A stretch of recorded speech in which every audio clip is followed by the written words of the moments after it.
Hello there, friends. This is Spencer Michaud, and today we're going to be talking about the astrology of November 2023. I hope that you're all doing well out there and having a wonderful Friday afternoon here on this beautiful fall Friday. And we're going to go on a little journey for the next few hours. We're going to analyze all of the ins and outs of the astrology of November. We're going to talk about Scorpio and Sagittarius season. We're going to talk about the lunations, the quarter moons, the new moons, the full moons, the ingresses or the movements of planets into new signs. We're going to look at some solar phases with Saturn turning direct and Mercury emerging as an evening star. We've got a Mars kazimi this month, which should be really interesting. And then we'll talk about out of bounds planets as well, which includes Mercury this month. So we will go on a few hour journey here. If you are joining me, please feel free to tell me that you're here in the chat. I always appreciate seeing your lovely faces in the chat and seeing where you're stopping in from. So I'm going to welcome some of you here today. Luna Storm is joining us. Hello, Luna Storm. Nice to see you. Susanna is here from Finland. Nice to see you, friend. Hope that the fall is treating you well up there in the Nordic territory. Carol from Mass is here. Says, hello, Spence. How is the weather? The weather is warm here, Carol. It is like 75 degrees where I'm at right now. So I am not used to it being this warm right now, but well, it's kind of nice weather, right? I should get outside a little bit more. Michelle is here. Thank you, Michelle, for the super sticker. Appreciate your support every week, my friend. If you want to support the work that I'm doing here, you can hit that little $sign in the chat. That's called super chat or super sticker. Always so appreciated. It helps me keep the lights on here. It helps me do the research that I do. And you're just really helping me to buy me some time so that I can do this work for you. So I appreciate that. Thank you so much. A couple announcements before we dive in today. I am going to be showing you a few slides from the Decans of Scorpio webinar that I have been that I prepared to talk about the different 10-degree sections of the zodiac, where we talk about tarot, we talk about fixed stars, we talk about mythology, go on a deep dive into scorpionic themes. And that webinar is on sale right now for 20% off until the end of Scorpio season, which ends on about November the 22nd. So check that out. You can find that at my website, spencermichaud.com, by clicking on the store link. There are, of course, all the other signs available right now as well as a Stars and Cards webinar where I talk a lot about the connections between tarot and astrology. What else? I'm available for readings right now as well. If you are looking to unpack this eclipse season, we're in the middle of getting digested in between eclipses. If you need to make some sense of the changes that have been happening in your life, feel free to reach out and schedule something. I usually schedule about a week in advance, but there are times available for November for sure. So I would love to see some of you who come and need some help or some guidance, and that is available as well. Susanna is asking me, how was my vacation? How was my vacation? I'll tell you what, Susanna, in your 40s, maybe you can relate to this. I don't know exactly how old you are, but I think we're roughly similar ages.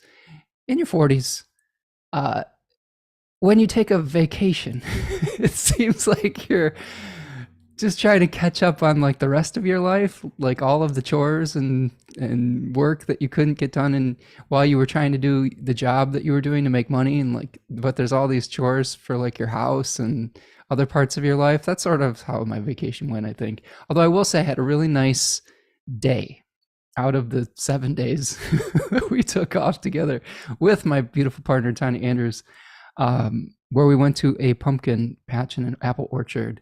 And that was a really beautiful day. And we kind of just said, all this other stuff can wait. Let's go enjoy this beautiful weather. And it's a tradition that we have every year, going out and enjoying the fall colors and the apples and the cinnamon donuts. It was fun.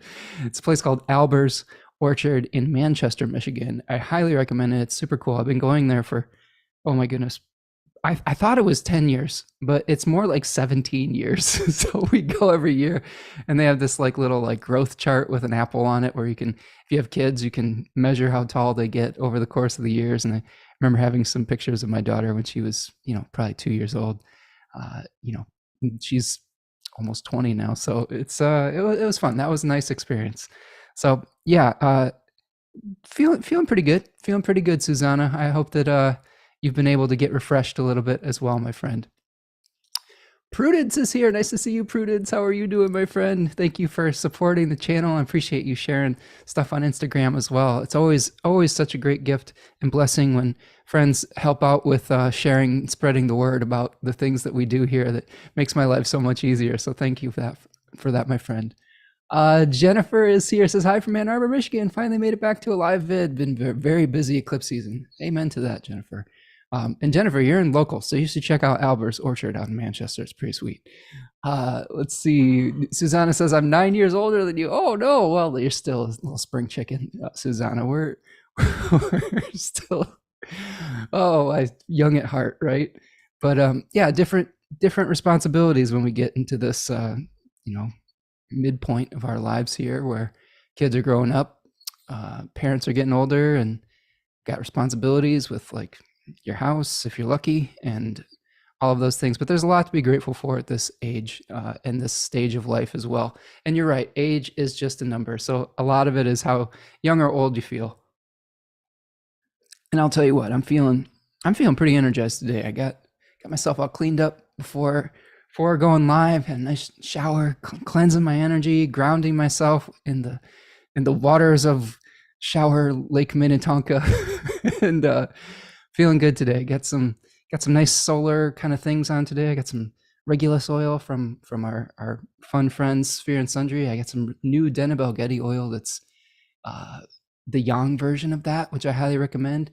And I've been doing a lot of research into medicinal herbs or herbal offerings to these spirits and deities, and kind of changing up some of my morning ritual practice. And I'm finding a lot of joy in that and learning about those things. And hopefully I can dive a little bit deeper into some of the astrological and planetary associations with different herbs and correspondences, because I'm feeling a lot of attraction to learning more about that and some kind of becoming a little bit more of like a kitchen witch, like my partner Tanya Andrews, which you can find some of the great goods that she produces over at Third Coast Mojo. She has some new soaps. She has a Mercury soap that I bathed with today. Mercury, Exalted Mercury and Virgo soap. So I'm just marinating in the mercurial energy. Yeah, we love Sphere and Sundry. We love Third Coast Mojo. So many awesome practitioners out there doing great work. And check out Susanna's art. She is a talented artist who does good stuff for her community out there and just makes really beautiful art. Really love your stuff, Susanna. Devin is here. What's up, Devin? Me and Devin been connecting over basketball lately. Devin is a Portland Trailblazers fan, and one of the favorite sons, the prodigal sons of Portland, Damian Lillard, recently got traded to my favorite team, the Milwaukee Bucks. So we've been, commiserating and connecting and, hopefully easing the transition. I know how hard it is to lose a treasured person to a community like Damian Lillard, but hopefully we'll take good care of him for you, buddy, and get him that championship ring that he so desperately deserves. Had a really fun time watching the season debut for the Bucks last night, and I've sort of been diving into fantasy football rabbit hole, so pardon some digressions here and there, but really enjoy talking sports with people. For those of you who are not familiar, I do an astrology. I'm a guest on the Astrology of Sports podcast with Adam Ellenboss and my friend Kip over at Nightlight Astrology on that channel. We've been doing some really cool prediction work around different championship games. And recently I've been using this method where I connect the South Node with the coaches of championship teams, or the North and South Node actually.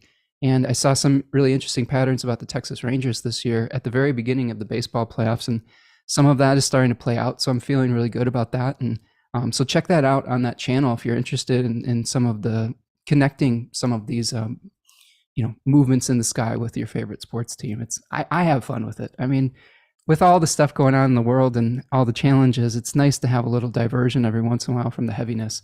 And that's not to discard the importance of the news cycle and and have empathy for some of the really, really challenging things going on in the world right now.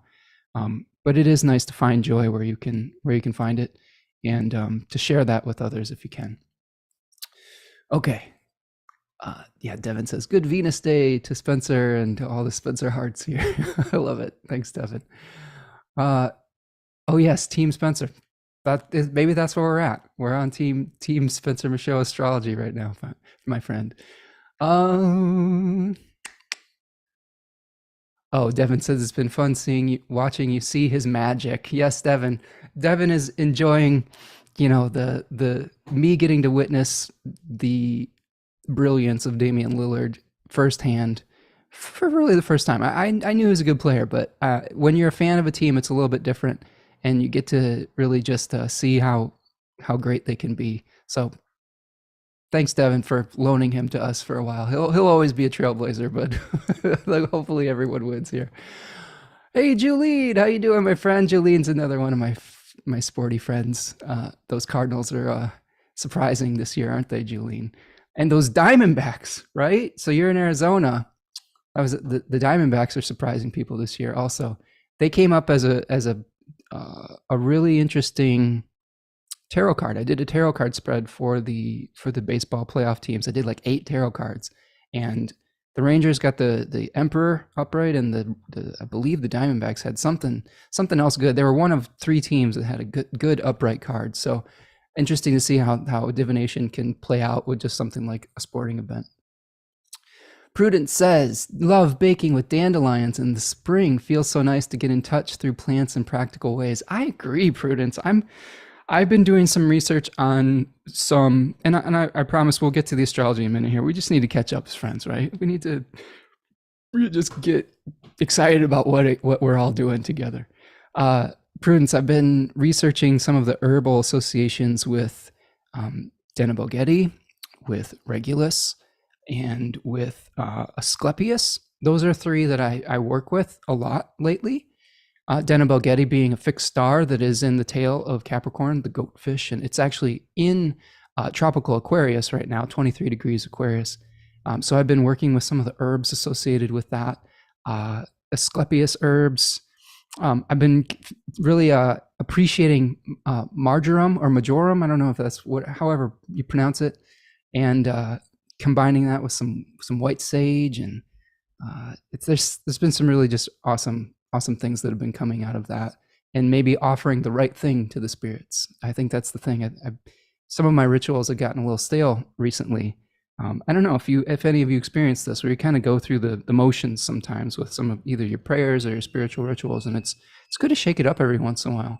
I think the spirits can get just as bored as we can every once in a while. So I think it's fun to learn how these plants can help support you, like in a practical way and a spiritual way. I've been feeling a little bit disembodied lately. Maybe this is part of eclipse season, and see if those of you in the chat today have been feeling something similar. I've just been feeling a lot in my head, and I've been really interested about getting back into my body and connecting with plants and animals and spirits and things of that nature, the spirit of the earth. So that's been part of my process here too. So maybe we'll go on that journey together at some point. Maybe if I get deep enough down the rabbit hole, I always like sharing my knowledge and teaching what I'm learning. When I get excited about something, I become an even better teacher. So maybe we'll do some more classes or something like that with herbs, or even with fixed stars. I've been really kind of getting energized about fixed stars once again. It's something I really enjoy talking about. Maybe we can put something together with that. Jennifer says, very lucky to live where I do, but sadly progress wants to envelop the natural beauty. Luckily went to a meeting for zoning, and they want to change the general commercial, and with community showing against it, was blocked for the time being. Yeah, I hear you, Jennifer. We have a housing crisis in America and in the world, and Ann Arbor, in the place that we live in. Jennifer and I share an area that we live in Southeast Michigan, and it's very expensive in this county that we live in particular. It's called Washtenaw County. A lot of it is because of University of Michigan, and everybody wants to live here because of that. So there's a lot of tough choices that people are making about creating affordable housing and preserving nature. I of course fall on the side of preserving nature, but hopefully there's a win-win situation to provide housing for people and for housing for the animals and the trees and whatnot. So tough decisions that are going around. But I'm always in favor of preserving the green spaces. Let's see. Julene is liking Josh Dobbs for the Cardinals. Amen. Well, Kyler Murray's coming back, my friend. So we'll see how long Josh Dobbs. Is there a quarterback controversy in Arizona there, Julie? We'll see. Kyler he's pretty talented. He's coming back in a few weeks. Devin is asking, what are you using as your resource for correspondences? So one of the things for fixed stars I have this book right here, Fixed Star and Constellation Magic by Christopher Warnock. I really like Christopher Warnock's work. This is a nice little book that talks about different fixed stars. I have a ton of fixed star books, which you can see an entire list of on the free talk that I gave for Astrology of Victoria a few years ago, which is on my YouTube channel. I believe it's called An Introduction to Fixed Stars, something about the firmament. I can't remember the title about it. I was talking about the firmament. But that's one great resource. I have a number of new books that I recently put in another room that are basically like ancient apothecary books. I'll have to send me a DM and I'll show you some pictures of those books with all the different herbal associations. But I really like this Christopher Warnock one. Sphere and Sundry has some great write-ups about it on their website as well, about herbal associations with different fixed stars. And again, I'm still kind of new to some of the magical correspondences. My partner, Tanya Andrews, is much more well-versed in that. She uses things like Agrippa and the Picatrix and things of that nature as well. So hopefully maybe she and I might be able to work together and start, doing that more as a couple and learning more about it. I've been a little bit more focused on the astrological and tarot part of things. But again, embodiment feels right. Being able to utilize these things practically and have a deeper relationship and connection with these entities rather than just having it be an intellectual, separated exercise is appealing to me right now. Let's see. I love this chat. The chat's so active today. You all are an awesome community. Michelle says, I live for being outside. After work, it's the first thing I do. Oh man, I'm needing to do that more, Michelle. I've been kind of stuck in my house a little bit lately, and it's getting dark a lot earlier. So oftentimes I will spend the first part of my day sometimes wrestling with myself, trying to get myself going.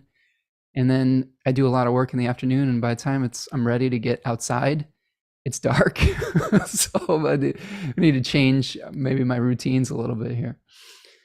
Michelle says, I'm lucky enough to live at the sea in Charleston, South Carolina. It's so beautiful. That is a beautiful place. I have visited that place once when we were traveling.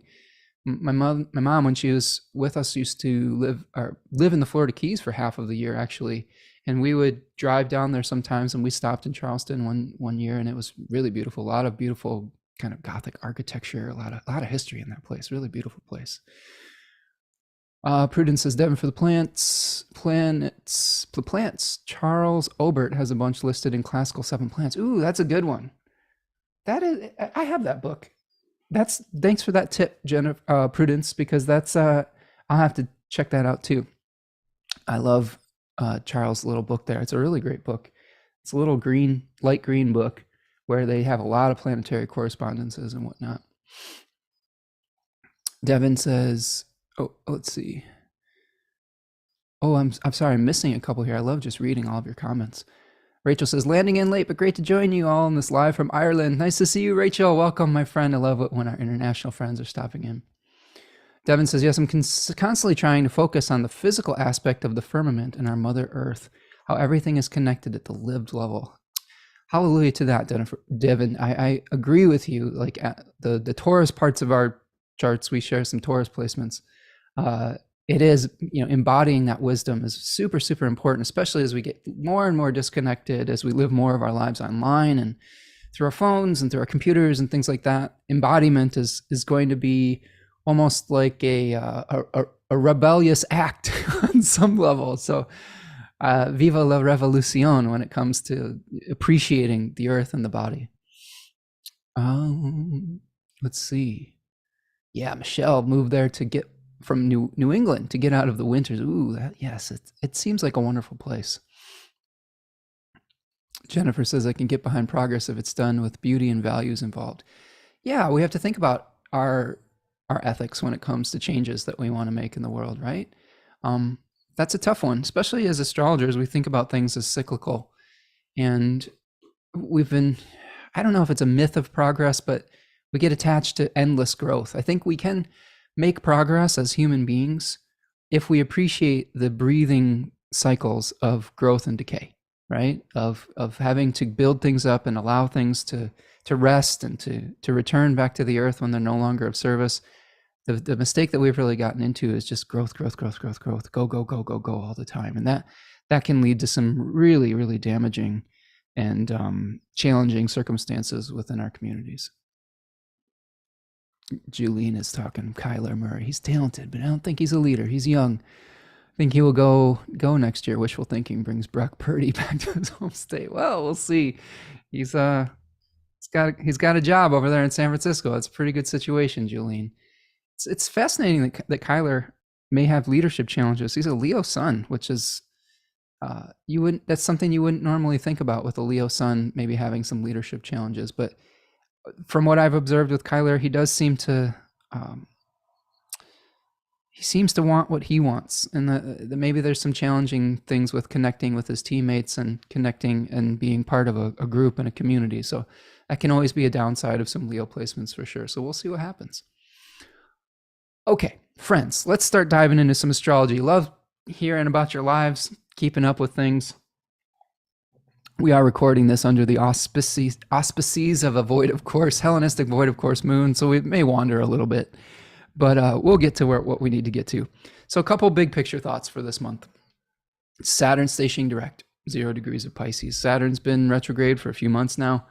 We may see some things starting to move forward in the through the Piscean area of your chart, but directly related to the Capricorn and Aquarius topics within your life. So check your rising sign to see what type of topics might be moving forward. And it could happen through the Piscean area. So for example, as a Leo rising, just speaking from my own experience, Saturn's in my 8th house, and it will start moving forward, and it will be the host of my 6th and 7th house. So maybe through partnership issues related to joint resources and finances, topics related to my relationship, my partnership, and my health or my routine, or like the work that we are doing might start to move forward again. And for everyone, we may start to get clear about the narratives in our lives that shape our reality, the myths that we believe in about our circumstances, about what shapes the world that we inhabit. And Saturn is bringing us some reality checks about our dreams. It's bringing us some concretization of our dreams as well. It's showing us that some of our dreams are not practical. We got to let them go. A few of them have to die. But some of them are becoming real. And when they become real, everything that goes along with a dream becoming real starts to become we become aware of. There are responsibilities when a dream becomes real. Like, let's say you had a dream of purchasing a home. This was a dream I had for a really long time, and we finally made that a reality. And the reality is that you've inherited a lot of responsibility along with that, to keep it with the upkeep, to keep it functioning, to pay for it. All of these things become Saturnian concretized responsibilities. So there's probably going to be some of those things going on as Saturn stations direct. That is a moment of phasis, that like they would say in like Project Hindsight. Robert Schmidt was talking a lot about phasis, when planets would switch direction or get to the place where they would emerge from the beams or go under the beams. Those are moments that speak. So we're having a really important one collectively with Saturn as well. Oftentimes we think of planets like Saturn and Jupiter as planets of the collective, where we think of also Mercury, Venus, the moon as more personal planets. So this might be something just moving forward within the collective as well, a dream that's dying or that is becoming real. We have a Mars kazimi this month, really, really important. So Mars is going to be making its conjunction with the sun at 25 degrees of Scorpio on the 18th. And then it's going to emerge as a morning star in early January. So really important new start for scorpionic topics, and for maybe have connections with the Aries area of your chart, because Mars rules both of those signs in our charts. Other big themes that are coming, we have some oppositions to Uranus this month. We have a succession of planets that are going to oppose Uranus, and then once they change signs, are going to square Saturn. I think that's really the theme that we're doing here, is we are going to go through the challenges of Mercury, Sun, Mars in Scorpio opposing Uranus and Taurus in the third decans of each of those signs. And then we're going to see when Mercury, the Sun, and Mars move into Sagittarius, immediately square Saturn in Pisces. So I'll break that down as we go forward. But those are some difficult aspects for this month of November that are coming up. The good news is that Venus is returning to her home domicile of Libra. So this is going to help smooth out some of the waters with some of these challenges. We have a really interesting way of seeing both Mars and Venus in their home domiciles for a few weeks. This is going to be happening from roughly November 8th until Mars moves into Sagittarius on November the 24th. So that's a really nice window where both Mars and Venus are functioning at the heights of their powers, right? Okay. Mercury is going to be moving into its exile in Sagittarius this month and moving out of bounds, so we'll talk about that. So here's some dates for you to keep in mind, and I'll get caught up on the chat here in a second. Lunations. Lunations is a fancy word for moon cycles. On the 5th of November, we have a last quarter moon at 12 degrees of Leo, squaring the Scorpio sun. So we will look at the themes of maybe individual desires versus having to merge with others and team up with them. It's a last quarter moon, so we might have to let go of some of our individual desires. Like we were talking about Kyler Murray as a Leo sun.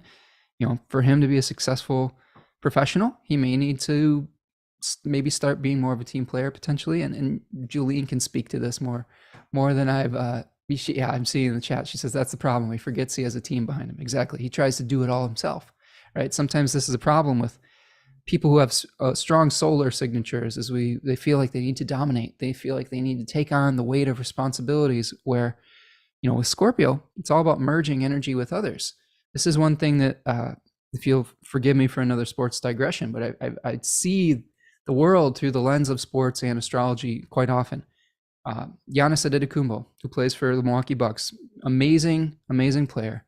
Sagittarius, big, dominant, physical presence that just gallops like a horse. I was talking with my friend Devin earlier about this. He compared him to a horse galloping, which is so true. He just goes directly to the hoop. He just tries to bully his way through and dominate. But Damian Lillard is Cancer, and one of the beautiful ways that he plays basketball is like a crab. He can go one direction and the next direction. Then he steps back and shoots a three-pointer. I just saw it all play out in real time. And he's a leader. Cancer is a leadership sign. It's a cardinal sign. And there was some moments where they were trying to figure each other out. They both have been the man, basically, on their respective teams, and now they are trying to figure out how to synergize and work together. And this may be something that is difficult for people who have strong solar signatures. And I would consider Giannis as probably a strong solar person as well. I guess that he has a Leo rising. I feel very comfortable with him being either a Leo or an Aries, maybe a Cancer rising, although that would, we'll see. But I feel pretty good about him being a Leo rising. And he sometimes just has trouble deferring. He wants to he cares so deeply about what he's doing that he just has tried to try so hard. And now he's having to realize that he has a partner that is just as good and maybe even better at different parts of the game that he is. They complement each other so well if they would learn to work together. So this is in reference to that last quarter moon that we're going to be experiencing in Leo, as we may have to realize that we don't have to do it all of ourselves. We may be able to delegate some things to people who have a complementary skill set. We have a new moon in Scorpio at 20 degrees of Scorpio on November the 13th in the third decan of Scorpio. We'll break down the decans a little bit this live stream as well. But this decan of Scorpio is really related to releasing old forms and trying not to glamorize things that have outlived their vitality. Like there's a strong compost association with that decan, so we'll look at that. We have a first quarter moon at 27 degrees of Aquarius on November the 20th. So that's the square where we may be having some challenges leaving behind the past. We'll talk about that. And then we'll have a full moon on the 27th of November at 4 degrees of Gemini. So that's the opposition between the Sagittarius sun and the Gemini moon, where we might be really feeling a push and a pull between wanting to move really quickly. This is Sagittarius, first decan of Sagittarius. It's this Eight of Wands energy. It wants to move fast. It wants to get it done. It's like, I don't want to think about it. I just want to do it. And we may be really having this Eight of Swords kind of experience with the moon here, where we might be overthinking things, right? We may be getting paralyzed by overthinking things. So we'll have to balance out those two energies at that full moon on the 27th. Ingresses, planets moving into new signs. Venus will be moving into Libra, its home domicile, a place where it's very comfortable, on the 8th of November. And so this is an improvement. Venus has this really interesting way of going from its fall in Virgo, which is a place where it might not, be the most comfortable, to going to a very empowered place in Libra, and then going into its exile shortly after that in Scorpio. So it's kind of like some really good Venus energy sandwiched in between some more challenging Venus energy. Mercury is going to move into Sagittarius, its exile on November the 10th. That is a place where Mercury is in Jupiter's home. So this is a little bit of a difficult Mercury month. So Venusian things are going to be supported this month. Mercurial things may be a little bit more difficult, especially with Mercury out of bounds. The sun moves into Sagittarius on the 22nd, and then Mars moves into Sagittarius shortly after on the 24th, making the squares to Saturn. So every time a planet moves into Sagittarius this month, it's going to immediately square Saturn, because Saturn is going to be hanging out at 0 degrees of Pisces. So our faith is going to be tested this month. Our actions are going to run into actions, first decan of Sagittarius, are going to run into whether the dream is supported by a realistic notion or not. So we may have to slow down this month. We have a lot of enthusiasm. The I-Ching will talk about this, enthusiasm. But we are going to have to balance that enthusiasm with some realism, with whether the enthusiasm is able to be directed in a positive, towards a positive goal, towards something that can be easily accomplished, or whether we're going to have to slow our pace down and figure out what is possible. Okay, this is not something that is easy for Jupiter ruled signs, Pisces and Sagittarius. To Jupiter, everything's possible, right? To Saturn, we have limitations. So when Saturn is slowing everything down, it says, what are your limitations? What can be done so you don't waste your energy, so you can be more efficient with it? So solar phases, Saturn stations direct 0 degrees Pisces on the 4th. Mercury emerges as an evening star out from under the beams at 8 degrees of Sagittarius on the 15th of November. And then finally, we have our kazimi of Mars, where Mars and the sun come together, where Mars is renewed in the furnace or the heart of the sun at 25 degrees of Scorpio.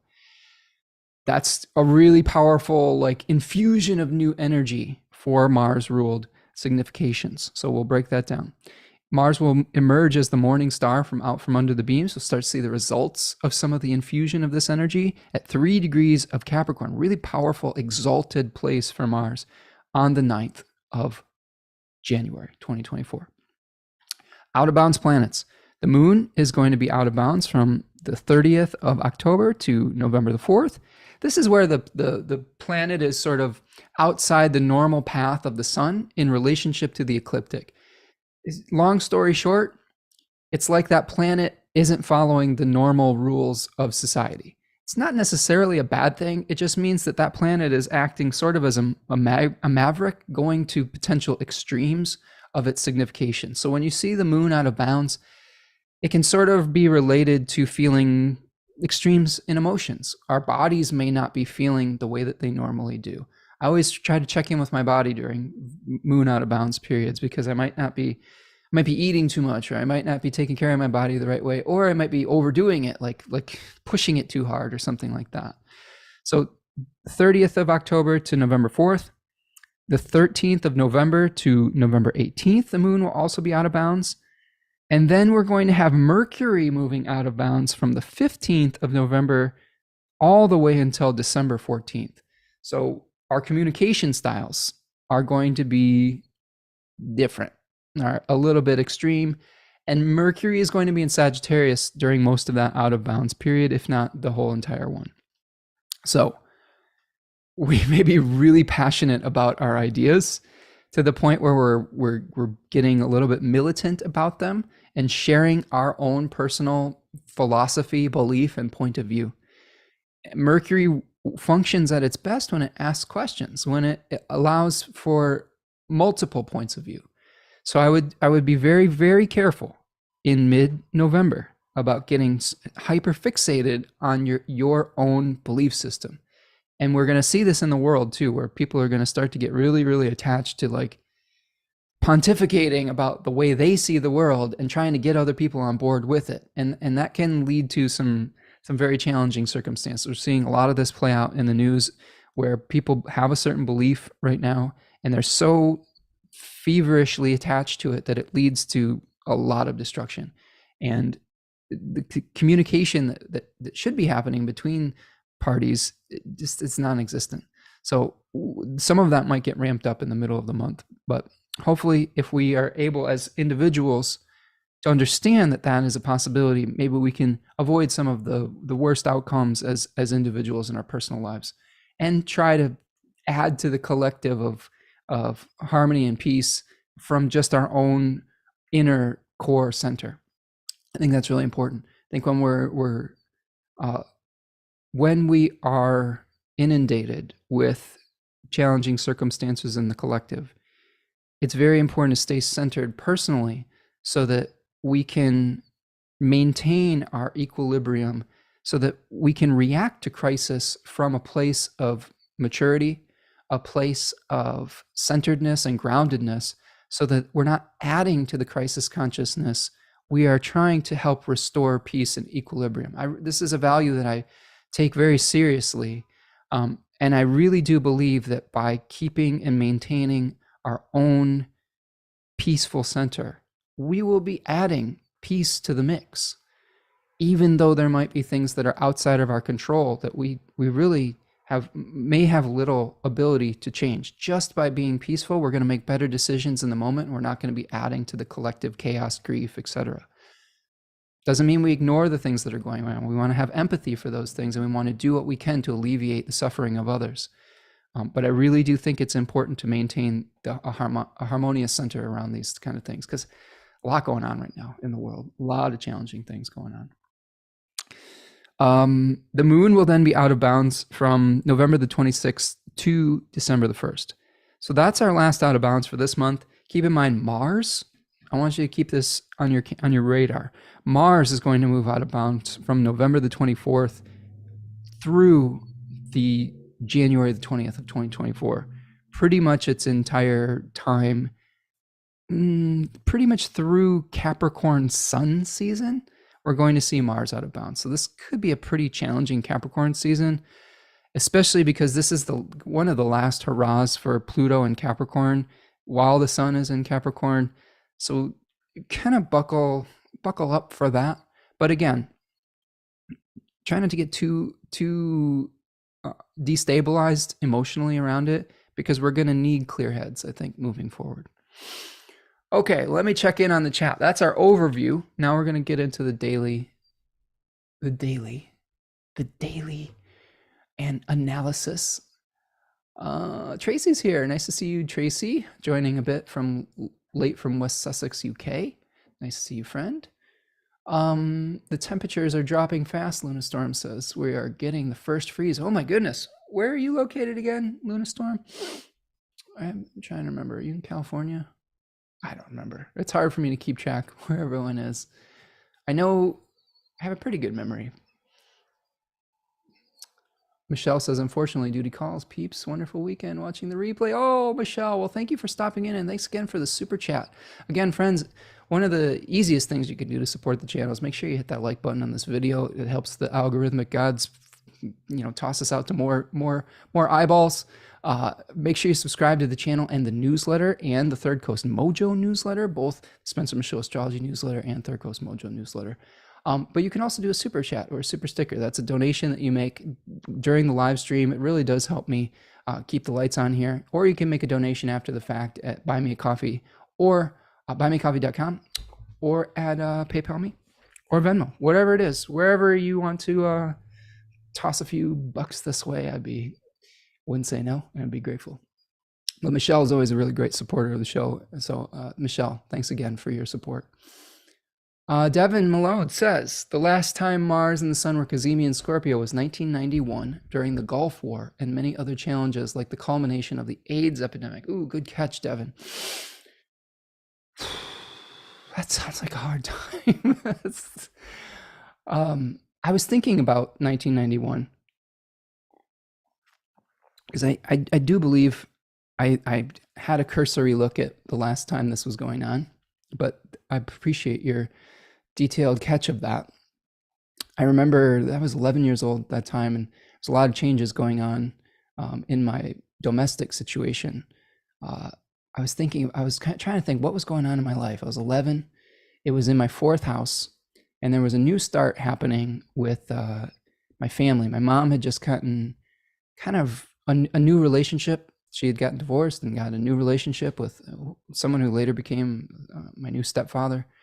And there was a kind of a court thing going on where there's kind of a custody battle. Like I went to go live with my dad when I was real young, and my mom kind of felt guilty and wanted to shift the circumstances around that. And there was a protracted custody battle that I think started to end around this period of time.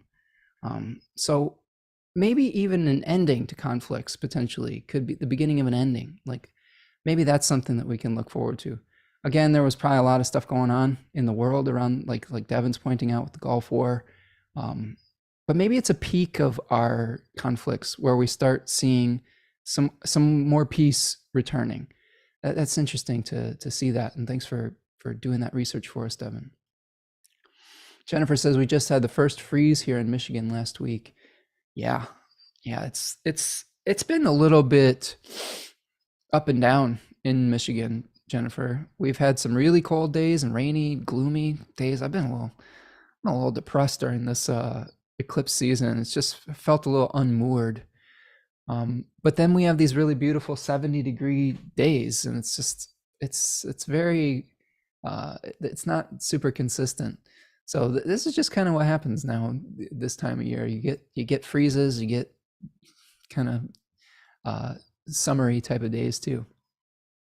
Stella Rendition is here. It says, aloha, Spencer and friends. Feeling rough in this Bardo. Yes, Stella, but happy to catch the live. Yes, Bardo, great word. Bardo is kind of a word for the in-between, the liminal space between eclipses, the in-between spaces. We are still in that right now. We are being digested in the belly of the beast. Eclipses were thought of as being, well, they are related to the North and South Node, and the North and South Node were in Eastern astrology were thought of as the severed head and body of a demon or a dragon. So it's kind of like we're being digested by these dragons right now. And we are going to be spit out into a new set of circumstances. So it can be a little bit unmoored, a little bit unsettled during this transition period. That's where our faith comes in, right? That's where we have to just kind of live into the answers. I said in the last live stream that eclipses kind of do us. You can practice a lot of manifestation and intentional magic in your life, or just meditations. But eclipse seasons are, it's a lot of times people recommend not doing a ton of rituals during this time, unless it's something to appease the nodal entities like Rahu or Ketu. Those are good rituals that you can do. But trying to do manifestation magic around this period of time is somewhat of a fool's errand, because there are greater forces than us at play. This is one of the reasons I really look at the nodes for like predicting these championship matches. My World Series pick was based on the connection in this the manager of the Rangers, and Brian Bochy. Bochy is his name. He had the North Node conjoining his natal sun in Aries, and that looked very auspicious compared to the other coaches. And sure enough, he's gone on this run where he's become very, very powerful. His power is increasing. Oftentimes we see losing coaches connected with the South Node where their power is decreasing. A planet that is connecting with the South Node in their own chart, or in the transiting charts. So often those forces are greater than us, and we don't understand what's going on until very, very later, much later, when we can look back and say, wow, fate just kind of dealt me a new hand around that period of time. I also was seeing an interesting thing in Dusty Baker's chart for the Houston Astros, where he was having a nodal return.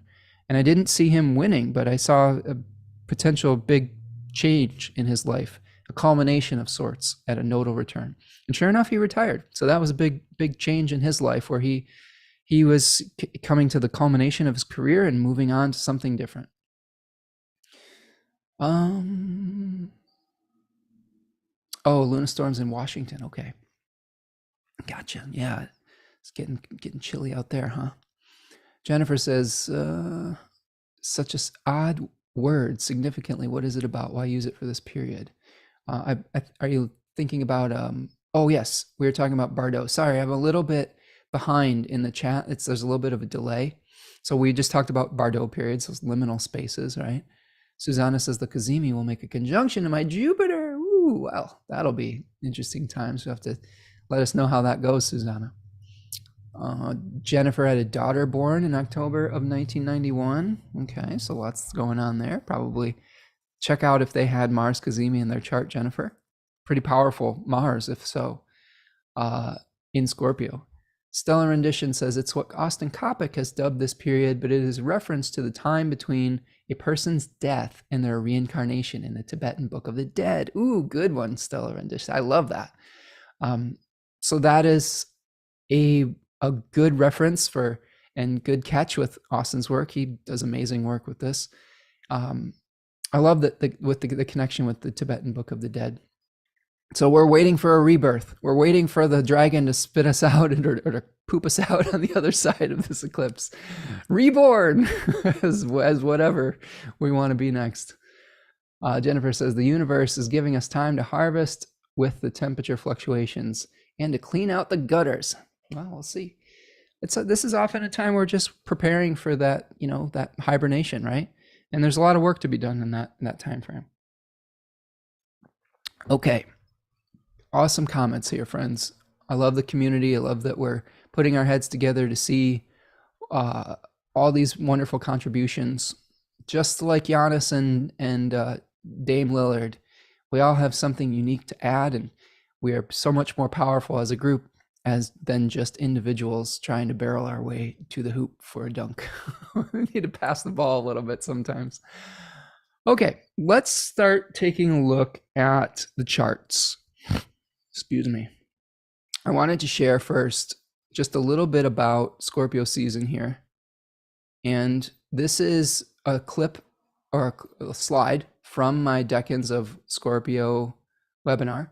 I've been having an amazing time with friends going to the Deccan walk.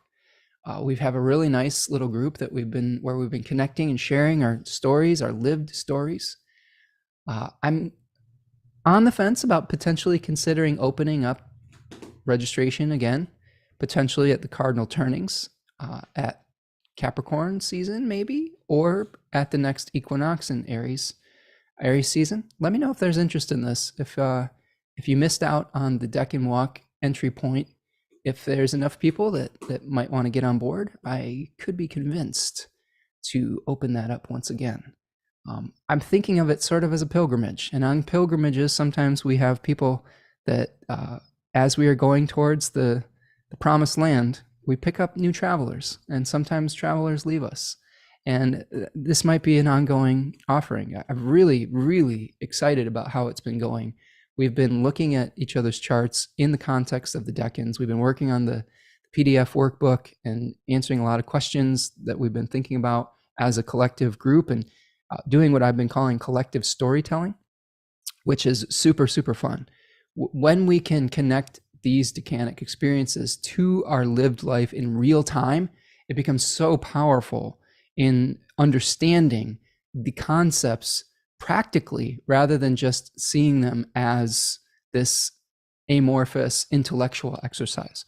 So I'm really, really excited about that. So let me know if this is something that is interesting for more of you to get on board, and I'll consider opening that up at some point again. Okay. So if we just look at the Scorpio story here, we have 3 tarot cards that kind of show us the decanic story of Scorpio. We have the 5 of Cups, the 6 of Cups, and the 7 of Cups. And Scorpio, of course, is a Mars-ruled sign.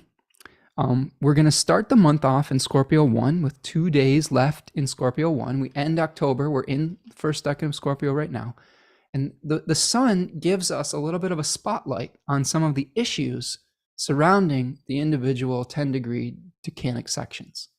So as we are moving through Scorpio 1, we may be having some part of our life, and it's going to be different for everyone, different area of your life based on your rising sign and the house that Scorpio falls in, where you may be experiencing some sadness.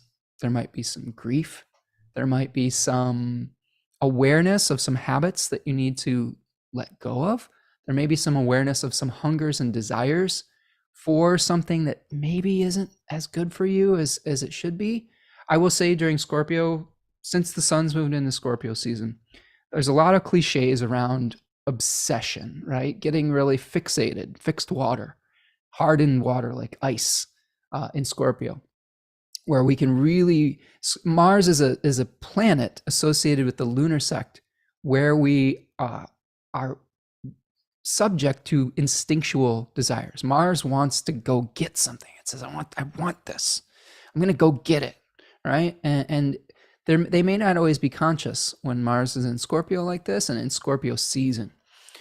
For me personally, I've been, getting really, really lost in the weeds of my fantasy football season. And like I said, I know this is sort of not necessarily a universal thing, but for a person such as myself who has a very analytical brain, there's so many ins and outs to chew on with something like sports, where you're making decisions about players and statistics and things like that. It's the same exact energy that helps me to be a good astrologer, where I'm analyzing data sets and trying to predict the outcomes based on that particular set of patterns and sets of data. So for me, I get really getting lost in the weeds of like analyzing data from different players, situations, teams, and possibilities, which is fun. But at the same time, when we get too lost in anything, it can become something that it almost is controlling us rather than us being in control of it. So there has been a few times in the last few weeks where I've been like, wow, it's hard for me to stop thinking about this. It's hard for my brain to refocus on other priorities when I'm going through, going down the rabbit hole of a something that is attractive to the dopamine in our brains. So I want you to think about, at the beginning of this month and during this period of time, what is your dopamine hit?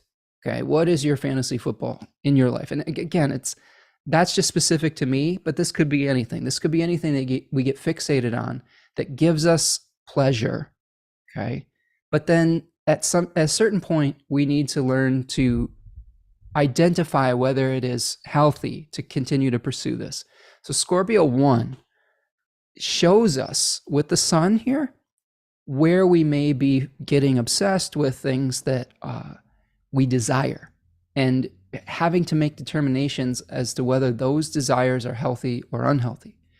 As we move forward to Scorpio 2, we move into a solar decan where we are glamorizing that unity, desire, etc. Sometimes when the sun is in Scorpio 2, we will revisit something that brought us pleasure in the past. So there is a golden hour kind of energy with this, according to T. Susan Chang. It's like the setting sun. Austin Comic talks about mutual distillation, where we have to revisit something and unify with it, but not permanently oftentimes. Oftentimes we're revisiting something so that we can finally move on. When we identify a desire that is unhealthy, or if we identify, like, let's say it's a relationship where we're exchanging emotional energy with someone who was seductive, but maybe wasn't good for us in our past. Oftentimes, if we are in the process of separating from that relationship or from any relationship, okay, like this could be to food or to substances or things like this. Like another example, I have a gluten sensitivity. Like I really feel not good the next day if I eat gluten bread. And I had to revisit, every once in a while, I have to revisit eating some bread to realize how bad it makes me feel. And this is something that we may be doing, like in Scorpio season. We may revisit something to be able to remember that that's not what we want. It could be a relationship, it could be a food, it could be a substance, it could be anything that brings us pleasure. But then we get to the third decan of Scorpio, and if we are doing Scorpio season right, we are like Mars, severing and separating from spirit, from the body, to be able to find a new goal, a new body that is more appropriate to be able to pursue something that will actually give us life and vitality. This is the transition from Scorpio to Sagittarius, the liberation of energy and spirit from an old decaying body to be able to find a new purpose, a new goal, etc. The challenge in the third decan of Scorpio, the Seven of Cups energy, is that it's a Venus ruled decan. If you think about Venus in Scorpio, exile, we may be glamorizing the past. So we have fond memories in the second decan. We may be revisiting it, merging in an alchemical union, but then we may be glamorizing something that we know now is probably not healthy for us. That's why they call this the Lord of Debauchery. The more that we continue to pursue something that is outlived its usefulness or that no longer serves us and gives us vitality, the more and more we can compromise our integrity trying to pursue that.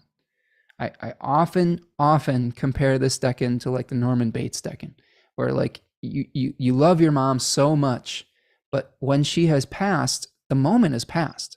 There's a spirit in that decan called Kairos, the opportune moment that you can only catch from the front. Kairos has a lock of hair on his forehead that only can be caught from at the right moment. Not even Zeus himself could catch him from behind. If we continue to pursue something that has already been lost to us, you end up keeping a corpse in your basement. Like that's like this is the corpse in the basement decan, and all sorts of atrocities can be perpetrated in service of that illusion. So we have to learn when to let go. When we get to the end of Scorpio season, we have to learn that in this cycle of growth and decay, we have to allow for the decay. We have to allow for the exhale. If we want to keep breathing, you can't do this and expect to live. That's me breathing in and then never exhaling. You'll choke on your own carbon monoxide, right? So you have to exhale every once in a while.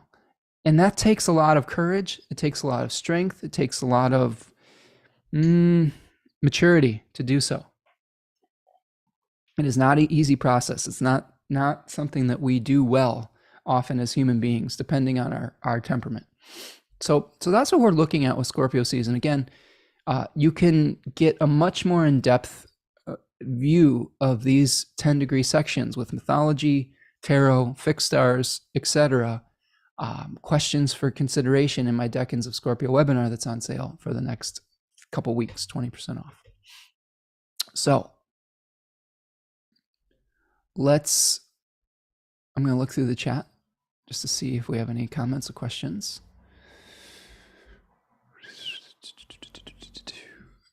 Rachel says, so glad the Deccan walk is going well for you. Yeah, it's exciting. We have a really nice group, and we're just traveling along the cycle of the year. It's really, I love, as an astrologer, one of the things that is really makes my job fun is being able to experience the lived experience of other people. This is my Venus in Gemini or something, but I love seeing how other people live. And astrology is a really great way to contextualize other people's lives and to find meaning in it and to find compassion for other people as well. I love that. Tracy might be on board. Yes, Tracy. Jennifer says, daughter's Mercury is 2 degrees away from the kazimi in Libra that year in 1991. Cancer rising, moon in Cancer too. Okay, so a lot different energy with Mercury kazimi in Libra than in Scorpio. So, but definitely a powerful position for Mars either way, and could be a little bit more challenging in Libra than it would be in Scorpio, I would imagine. Okay, let's start looking at the chart. How about that, friends? I'm going to take you through our daily, weekly examination. We've done an overview. We've talked about some themes.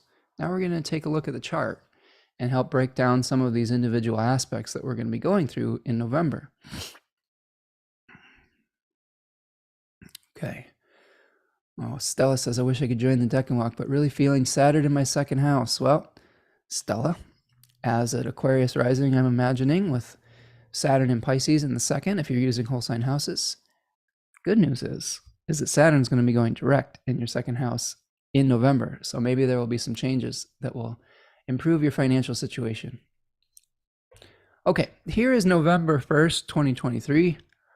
And we're starting the month out, okay, with the sun in Scorpio 1, the tail end of that 5 of Cups experience, where we may be identifying some things that maybe aren't really as good for us as they could be. We might be ritualizing our grief around something, okay, realizing and becoming aware of something that needs to go in our life that isn't bringing us vitality anymore. We have a really powerful Mars in Scorpio that is coming together I think it's actually separating from Mercury at this point. Yes, it's separating from Mercury, but we're seeing the aftermath of oppositions with Mars and Mercury to Jupiter, okay? And we're seeing all of those planets, Sun, Mars, Mercury, coming in opposition with Uranus. So this is a little bit shaky territory. We're going to start out the month with Venus in Virgo. Okay, Venus is getting very close to its maximum degree of fall at about 28 degrees of Virgo. So Venusian things starting off in the month could be very, very difficult. We're having a lot of difficulty finding peace in the collective right now. And it's probably we're probably not going to see some resolutions to some of those conflicts, at least until Venus is moving into Libra. And I'm talking about things like negotiations with strikes, maybe some of the challenges with we're seeing in the collective with the wars that are going on in various parts of the world. But I think that we'll have to hang in there, right? The challenge that we see in the very beginning of the month is just really the moon is going to be out of bounds starting the month off from the 1st till the 4th. So we may be feeling a little bit tired. We may be pushing our bodies to extremes. Just be very careful about that in the very beginning of the month. No non-lunar aspects while the sun is still in Scorpio 1. So we're going to shift our focus to that second decan of Scorpio. Okay, so here is November the 3rd, where instead of an awareness of what we've lost, we may be starting to have nostalgic memories for it. We may be revisiting some of those things through our memories, through our nostalgia, through looking back, and maybe even reuniting with the thing that needs to be let go of temporarily. We may have some experiences with some safe havens potentially. There's a spirit in this decan called Leto, which is a woman who had been pursued by Hera in the form of a giant python, because she copulated with Zeus and became pregnant. And Hera was pretty pissed about that and said that you may have no safe haven. And she had to go from one place to the next, trying to find a safe haven to give birth. And eventually she came upon an island that was her sister that had been transformed into an island after she had been pursued by Zeus, and threw herself off a cliff and transformed into an island. She gave birth on that island to the twins Artemis and Apollo, the sun and the moon. So we may have some safe havens around this period of time. I kind of like this deckin on some level. I like Scorpio season in general. For me, Scorpio season is a huge improvement as a Leo rising because of the fact that the sun is my ascendant ruler. And when the sun moves through Libra, it is in its fall. So I often have a very challenging time personally because the ruler of my ascendant is in its fall during Libra season. Other folks may have a perfectly wonderful Libra season because they don't have that condition in their chart, but I digress. So on the 3rd, we're going to see an opposition between the sun and Jupiter. Okay, so here's the sun-Jupiter opposition. We also are going to see Venus and Neptune oppose on this day. So 2 sets of oppositions at the very beginning of the month. And I just want to welcome our friend Creating Harmony, Khadija, for joining us here. Nice to see you, friend. So sets of oppositions that are going to be setting up that are going to precede Saturn stationing direct. This is the day before. This is Saturn getting ready to station direct. So I believe that these are going to be connected, these themes. All right. So this is our Saturn direct here. Okay. There's Saturn about to station direct. Okay. So let's break this down. What's up, Kate? Nice to see you, friend. Nice to see you. We've got some regulars in the crowd today. Cheers to you. Sun-Jupiter oppositions oftentimes can give us the challenge of when is enough, right? When are we going to, where do we need to start consolidating and letting go? And where do we want to expand in our life? And these themes are also questions that we are answering in Scorpio and Taurus, respectively. Scorpio is trying to separate spirit from the body to be able to liberate spirit, to be able to find new vital forms. Taurus, on the other hand, Venus-ruled sign, comes after Aries, which is the Scorpio, or which is the Mars-ruled sign that is severing the spirit from the collective to infuse into a body. It's an opposite process. So we may be thinking about the actions that we could take to create more abundance in our life, to create healthy rhythms and routines. And we also may be having to reconcile our individual abundant needs, desires, etc., with the realization that some of those forms that where we're pursuing pleasure are outdated, aren't bringing us vitality anymore. So the balance point between those two. So knowing when enough is enough, right? That's going to be a question we're going to be answering here with the Sun-Jupiter opposition. The Jupiter's retrograde. So there's a lot of questions that we're asking ourselves about how we create, physical security within our life, how much we give to others versus how much we receive, and especially in the second decan of Taurus, how we set up our rhythms in our life to be balanced. Like how much energy do we put towards certain things so that we can continue to be productive? How do we get started, and how do we stop when it's time to let nature do the second part of the I don't know, the ritual, I guess, or the action? Because it's sort of like learning how to tend a garden. When is enough? You water it and then you let it grow. You don't just keep watering it saying, you're going to grow faster because I'm watering you more today. You're going to water it, let it absorb what it's going to absorb, and then you come back when it's appropriate to water it again. So these are the questions we ask ourselves with Jupiter moving through Taurus right now, is which routines are healthy for us? Okay. I'll just use myself as an example here again. Jupiter is my time lord this year. I'm in a 8th house perfection, which means that house is activated this year. And Jupiter is ruling that 8th house, which is Pisces in my chart.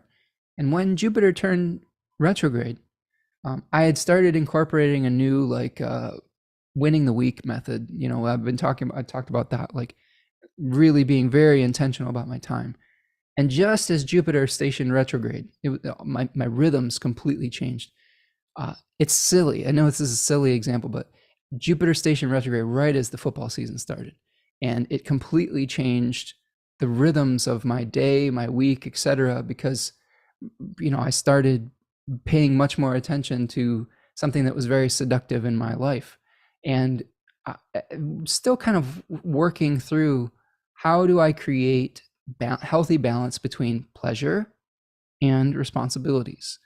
Then these are questions you may be asking yourself too, is how do I create a healthy balance between the things that bring me that dopamine, serotonin, etc., or that hit of like, this feels good, I like this. And then being able to say, you know what, I've had enough of that today. How can I move forward and work on the things that aren't as seductive and attractive? So this may be a moment where you can start to reconcile those two things and identify where people in your life that you are deeply merged with may be either contributing to that healthy balance or an unhealthy equilibrium. Okay. The other thing that's very prominent in the second 10-degree section of Scorpio is learning about how other people influence our emotional state. So we may have a real focus on our relationships and say, you know what, we are going a little bit overboard with this particular thing as a group or as a partnership. And we need to, as a team, identify those things and start to release it. Now let's talk about the Mercury or the Venus-Neptune opposition. So this is Venus getting closer and closer to a place like what we would consider the bottom of the wheel of fortune. When a planet is in its fall, it is at the very it is at the low point of its powers. Okay, it is not empowered. It doesn't mean that if you have this condition in your own chart, doesn't mean that you're a bad person, doesn't mean that you're not powerful. It doesn't mean that your character is flawed or anything like that. It just means that that particular planet is not functioning at its highest capabilities for its specific significations. Okay. So Venus would be considered a planet that would be able to restore equilibrium, that would be able to bring together parties that had been separated. This is one of the ways that it was described in Robert Schmidt's lectures, being able to bring together things that had been separated. So Venus in Virgo isn't as skilled in doing that as maybe Venus in Libra, potentially because the job of Mercury, okay, the planet that rules Virgo, is to question things. It's to cast doubt onto things. It's to separate things into category. So we have an energy of separation and analysis for what needs to go and what needs to be preserved, where Venus is, kind of like glamorizing all of it and saying, oh, everything's good. And we can't discern very well with this Venus in Virgo, or we're trying to glamorize something that needs discernment, or vice versa. So this gets even fuzzier when we have an opposition to Neptune in Pisces. We may be glamorizing something that is strictly an illusion. Like we may be really attached to preserving something that really needs to be let go of. My favorite, Spencer's, onion tied to his belt, Grandpa Simpson's story. Like this is a reference to a Simpsons episode where he's like, I had an onion tied to my belt. It was because it was a yellow onion because of the war. And like he tells the same story all the time. My story for Venus in Virgo 3 and in its fall is trying to preserve my hair, from falling out, and making this disgusting oil, like with it was saw palmetto and turmeric and I don't even remember what the oil was, but it was supposed to be a hair oil that you put on your hair like every day, and then you'd have to leave it on for like an hour or two. And because it was filled with turmeric, you'd need to wear a shower cap so that you didn't stain every part of your clothing and everything in your home. And I tried this for literally one day and I was like, nope, this is not worth it. Like, I'd rather lose my hair than have to do this every day. So that was a Venus in Virgo saying, how can I preserve something that probably needs to just be accepted? Okay. So you also will see people with, sometimes with Venus in Virgo 3, get very attached to their youth and go to great lengths to preserve themselves, like with plastic surgery or something of that nature. So I want you to be very careful about trying to preserve something that maybe just isn't worth preserving. Okay, remember, we're in Scorpio season now. This is the things that are supported the most are letting go. We are at the exhale time of the year. We are at the compost time of the year. The cycle of growth has slowed down. Doesn't mean that we can't grow in some area of our life. I know that in these modern capitalistic times, we're just forced into having to grow during periods of time that should be for rest and for consolidation. But if you want to live in alignment with seasonal and astrological consciousness, which I think a lot of us here are aspiring towards that, you'd be much more supported by releasing around this period of time, especially in the beginning of the month with these oppositions, and getting really realistic about whether what you're pursuing is serving you or not.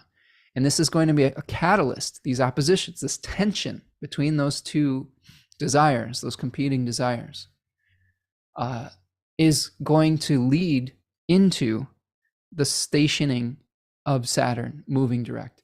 It's going to show you that maybe this dream isn't sustainable. Maybe this partnership where we're pursuing something that isn't bringing us joy anymore or vitality, we need to dissolve this. Or we need to learn how to get real about the dream if we want to make it a reality. We're going to have to do the hard work necessary instead of just dreaming about it moving forward. Hear what I'm saying? Okay, so that is November the 3rd. And that moves into November the 4th, where you can see now in my chart, Saturn is now direct. In my chart, retrograde planets are red, the numbers are red, and then the direct ones are black. So here we see Saturn is now direct. Very important moment for moving forward within our lives collectively and as a community, because Saturn is a planet of the collective. Often it is a communal planet, not just a personal one. We will feel it personally, but it will show us changes in our collective consciousness as well. Okay, I'm going to check in on the chat here. Kate is here. Hello, Kate. Hello, Kate. Let's see. I'm going to go back. Sometimes I have to go back. Everybody's greeting each other. I love it. Hope we all continue to find guidance and solace in the stars through the eclipse season and beyond. Yes, Kate. We are going to have to work hard through that, or just accept. Maybe not work hard. Maybe just go with the flow, right? Come into alignment with the currents. Jennifer says, I have Venus in Virgo in the 4th house and Pluto within conjunction, and a Pluto within conjunction Pluto, probably giving power to my Venus. Pluto at 8 degrees, Venus at 9.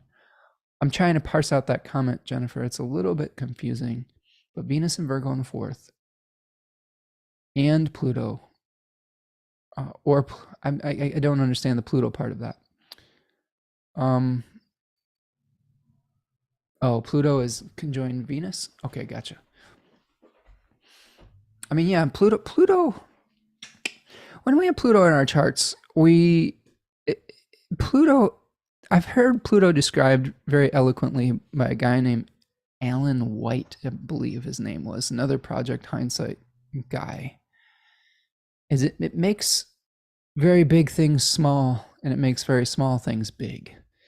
And he's referring to like an atom turning into an atom bomb, like and vice versa, whatever the opposite experience of that might be. I would also consider Pluto something that just intensifies anything in the chart and sometimes will cause us to have to deal with something that is repressed. That's the other thing that I like about Pluto stories, is being able to think about the story of Hades, aka Pluto, in Greek mythology as being this lord of the underworld. And oftentimes Pluto in those stories erupts from underground to like abduct, Persephone, etc. And there will be things in our life when we have Pluto activated that will erupt from the underworlds of our life, that where I would say that the way that we get to this eruption point, like a volcano, sometimes things just happen. Like we aren't aware of things that are going on in our life. Other times we may have pushed something so deep into our subconscious and not wanted to deal with it that when it starts to bubble to the surface, it's very painful to deal with. And Pluto is a planet that, it's like a plumber. It's like unclogging a toilet in your life.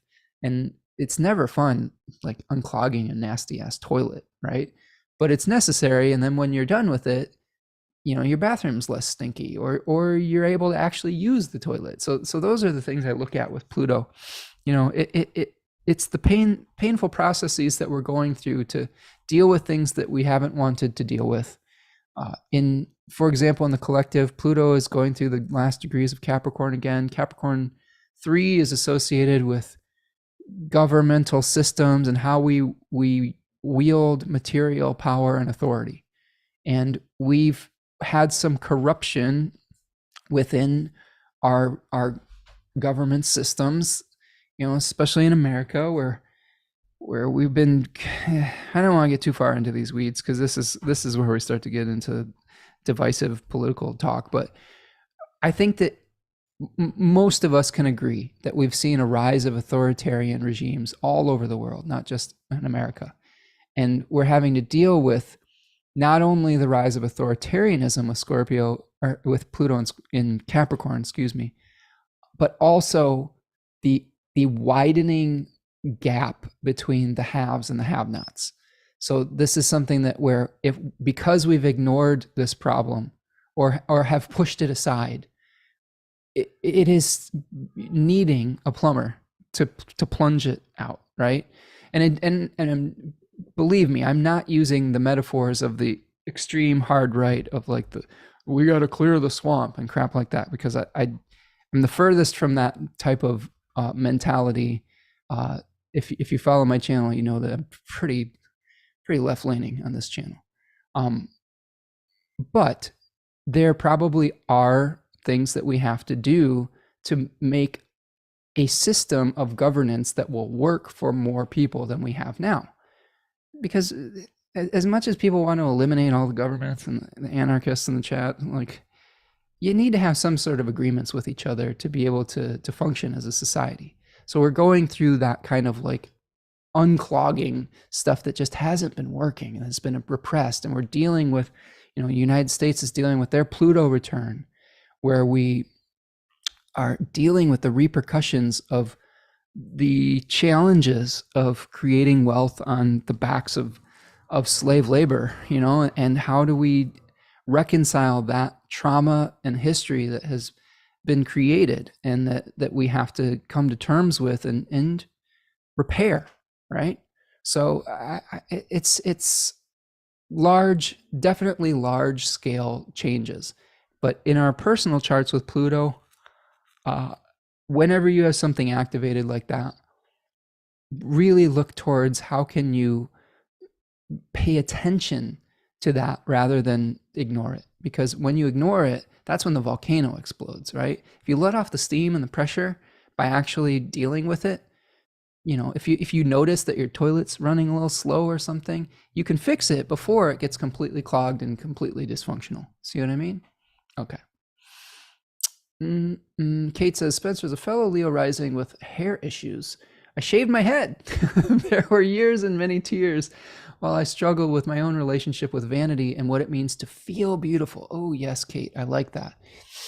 Leo risings, we definitely will obsess about our appearances, about our hair in particular, our manes, and identify a lot with our hair. I think that this is not an uncommon story for Leo rising. Uh, but what you do realize, as Kate is pointing out, is that our self-worth does not necessarily have to be connected with our external appearance, right? And when we truly start to appreciate ourselves, which is, a lot of times Leo gets miscast as someone who's arrogant or full of self-confidence. Sometimes it's a real hard journey for Leo types. Sometimes there's a lot of self-doubt that comes with that sign because there is a hyper self-awareness. And when you're hyperly self-aware, you also notice a lot of what could be perceived as flaws. So I think that there's some challenges with that. But once you start seeing some of that self-esteem come from, who you are rather than what you are, there's a big shift that happens. I think Kate is directing us towards that in a beautiful fashion. Rachel says, is it usually, I'm sorry, I'm going back in time here. I know that sometimes I'll go back in time with a comment that's out of context. Rachel says, is it usually something with a long history that we might seek to preserve? I'm wondering if this is the Venus in Virgo or the Pluto comment. I'll have to get clarity with that. I'll come back to that.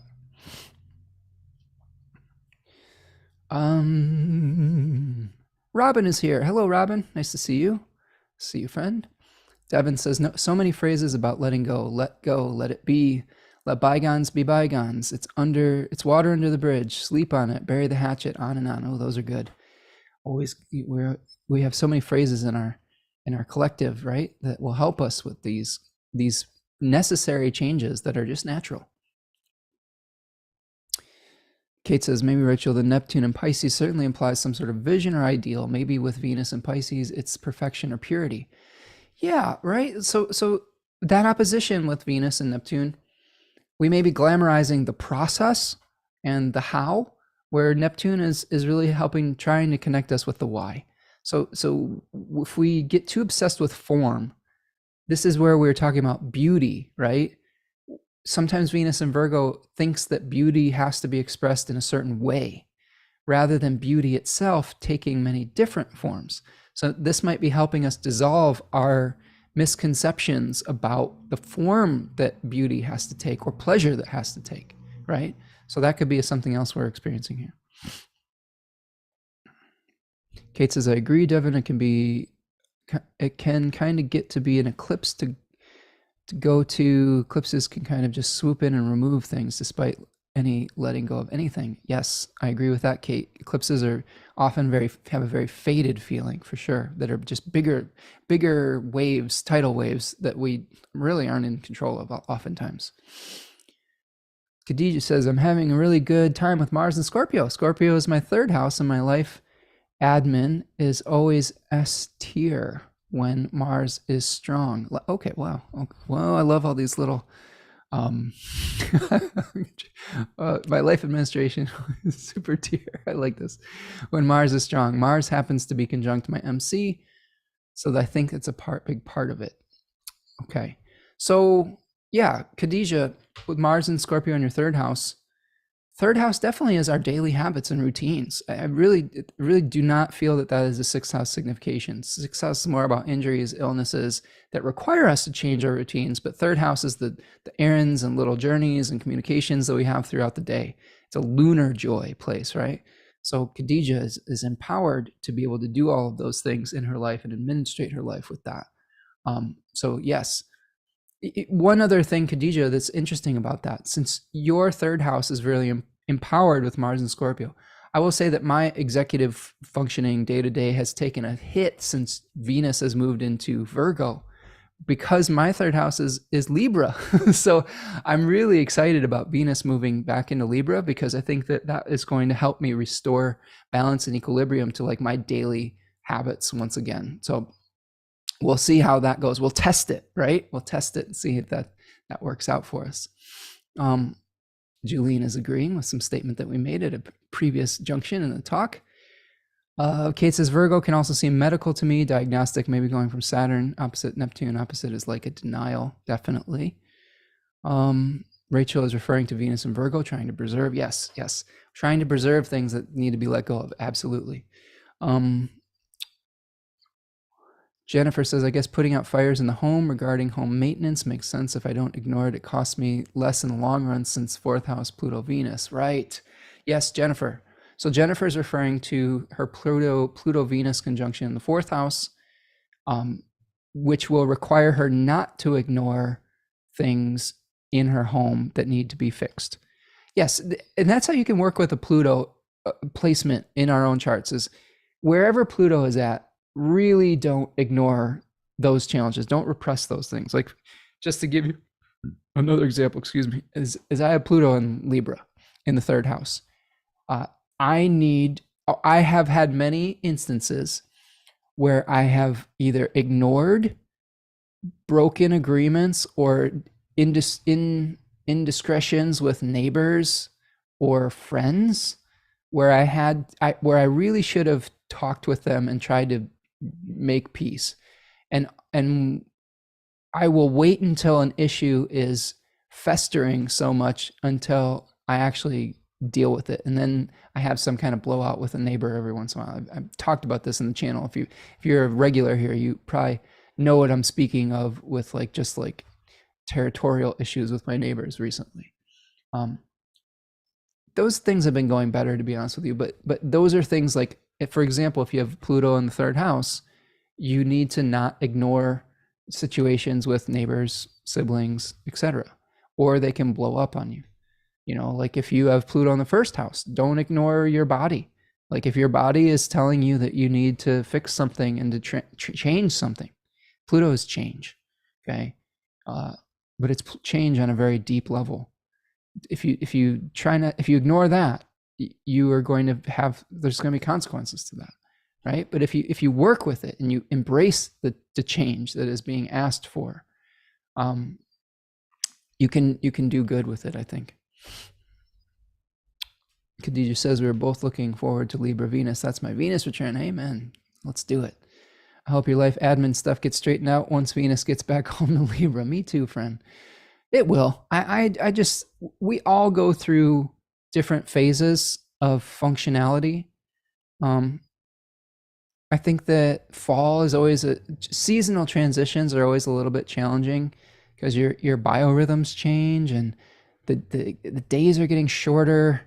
Oftentimes I really would like to take a walk after dinner, but now it's getting really dark and I'm having to change when I do my walk so that I can get some sun. And, it's always just trying to figure out what your habits and patterns are, and there's various times where we're more or less functional, and it doesn't mean we're necessarily failing. It just means we're having to make adjustments here and there. So yes, but I am definitely looking forward to Venus Libra season. Okay. I'm going to keep going. There's so many great comments here. Prudence is talking about 6th house Scorpio Pluto. Ignoring taking on too much work has made me very sick in the past. Ooh, that's a great example, Prudence. Yeah, right? Knowing when to say when about carrying the burdens of others can be a 6th house signification. I love that. And connecting it with injury and illness, right? So good. That's another thing that 6th house folks need to keep in mind is they will often take on work that is not their own, or that will wear them out. And being able to be balanced with that can be really important. Rachel says, I don't think we give our bodies enough space and time to adjust through any transition, seasonal, moving house, new routine, yet we really need to do that. I agree, Rachel. We're expected to kind of just go through everything and make the new start or whatever. Especially after we lose, if we lose something that was important to us, whether it's through death or through transition, we need to take time to grieve and to live into the changes. Khadija says, big agree, Spencer. When the days get shorter, all my routines have to change. Meal times change, bed times change. Yeah, totally. Yeah, Khadija, I will say this. I'm someone who gets up with the sun. I like to do morning rituals at the hour that the sun rises. And it changes quickly around this period of time. I've been sleeping in till 8 o'clock in the morning, where I would get up at 6 a.m. at different parts of the year. So trying to find where your most productive times are can be really challenging. So on that note, let's get back to this. Oh, I love talking with all of you. Thanks for your patience, community. And if you're listening to this after the fact, sorry for some of the digressions, but we need to make space for each other here. That's what we do on this channel. So we were talking about Saturn stationing direct. Another thing that's happening as Saturn stations direct on November the 4th is we have the first of our oppositions with Uranus. And here we have Mercury opposing Uranus. Boy, I'm sorry to keep like talking about my own personal chart, but I'm really interested to see how this plays out, because I have Uranus. I don't even know what the proper pronunciation is. I say it two different ways: Uranus, whatever. I have Uranus at 21 degrees Scorpio. So this is I'm going through my exact Uranus. I'm going to say it both ways. Uranus opposition right now, which often a lot of people associate with a midlife crisis. And I'm going to have all of these things being activated by each of these planets. Mercury conjoining Uranus, opposing, the transiting Uranus. So what does this mean for the collective? Well, we could be discussing things that need to be changed, let go of. We may be discussing how we glamorize forms that are no longer serving us or bringing us vitality. I talk about when I make a prayer to a planet like Mars or Saturn in that for that matter, I always ask them to remove only that which is necessary, and to do so gently. So this may be a moment where, with Uranus involved, it may be sudden. The removal might be sudden instead of slow and gentle. I am a little bit nervous about weather around this period of time. I have seen when this decan of Taurus gets activated with Uranus, there are extreme weather events that happen. I've had some oppositions where we lost power for extended periods of time, where there was like a tornado warning or like a snowstorm. It would be very on brand in like Michigan, for example, for a huge snow or ice storm to happen. And I don't want to call this into existence, but the third decan of Taurus talks very much about humility in the face of nature. And when we have these oppositions, think about like how we are getting activated with that. So I would say at the beginning of November, just have all of your ducks in a row for if you have a plan for like weather emergencies, like having your generator plan, like all that stuff. And I don't mean that to scare anybody. Just, as astrologers, we're trying to be as prepared as we can. On like a spiritual level, this could just be something where we're having to let go of an old form to be able to make a new start, to maybe repent for mistakes that we made in the past. And I don't necessarily mean that religiously, but the third decan of Scorpio also, or it's Taurus, excuse me, also speaks about evaluating how we have done things in the past and whether it has worked or not, and been making the changes that we need to make. So there may be some changes that we need to make to how we've been doing things that are shown to us through this series of oppositions with Uranus and Taurus, from Mercury and then Mars and then the Sun, or I'm not sure which hits it first. I think that the opposition to Mars is going to hit first. That's the one that makes me nervous. So let's try to get to that point. Kate says, Meredith is here. Hello, Meredith. Meredith says, I have Pluto and Libra in my 10th house. I've blown up jobs in the past. Right. So Meredith, my partner also has Pluto in Libra in the 10th house. I'm assuming you're a Capricorn rising. Oftentimes she will have that kind of experience. She will also need to pay attention to her relationship to authority figures. Oftentimes there's been authority figures in her life that have maybe, if she ignores an abuse of power, it starts to erupt. And I'm wondering, Meredith, if this is something you have with Pluto and Libra in your 10th house, if there's ever like challenges with authority figures, if you ignore abuses of power, okay, because that could be something with like Pluto in the 10th house. On the positive note, Meredith, is that my partner's experience has been she often will get involved with I guess what you could call depreciated situations where she has to come in, change everything and repair it. And then once she's done that work, she moves on and they replace her with like 3 people. So like Capricorn rising often gets a lot of responsibility, but if you have Pluto in the 10th house, you may be like a change agent for that organization to help bring it back into balance and equilibrium. And then your job, when your job is done, you have to let it go. Like that's the thing. If you hold on too tightly to the situation that you've already restored equilibrium to, or if it's outlived its efficacy, that's when it really starts to be a painful experience and you feel like you're stuck. Kate says Uranus can be quite the architect, make your life abstract art. Right.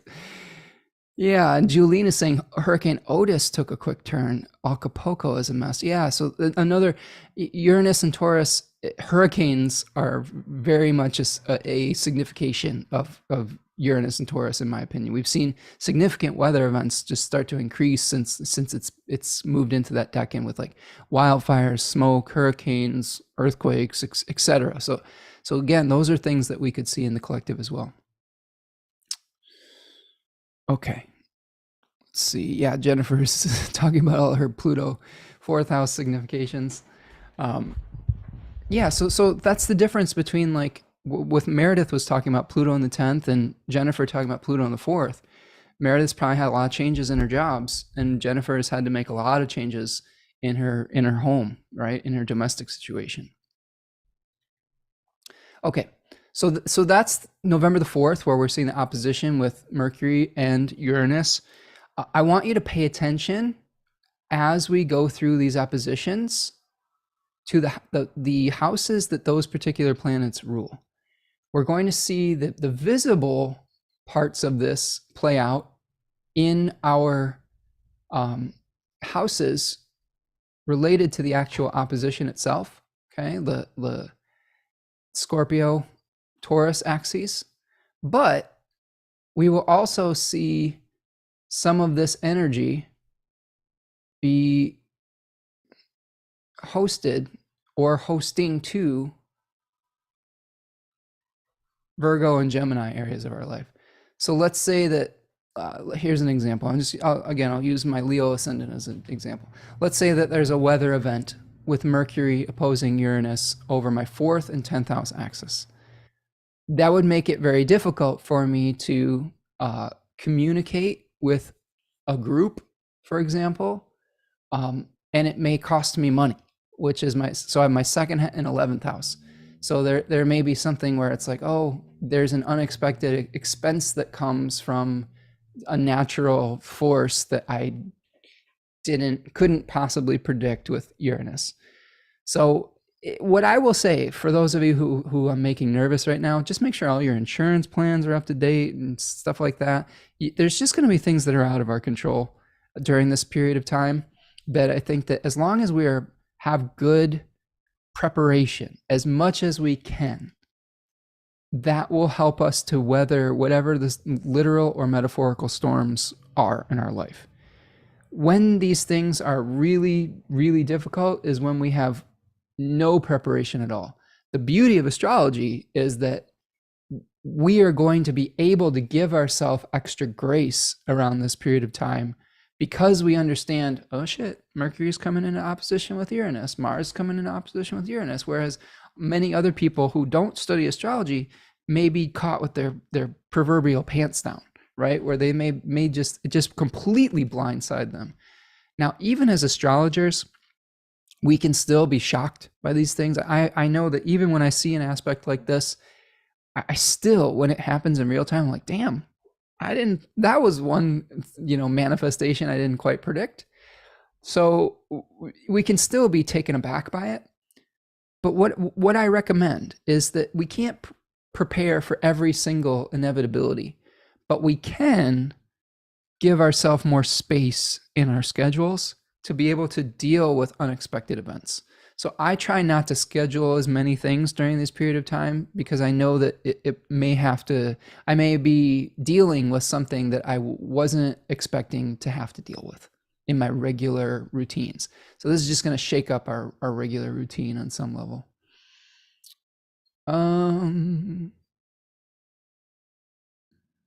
Meredith says I'm a Sagittarius rising. Oh, well, Meredith, then your hold on a second, Meredith. Then in whole sign houses, this would be in your 11th house.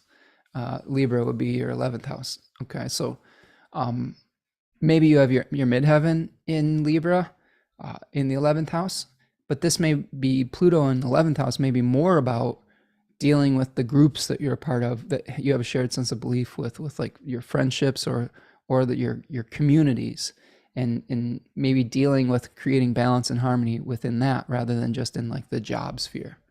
Okay.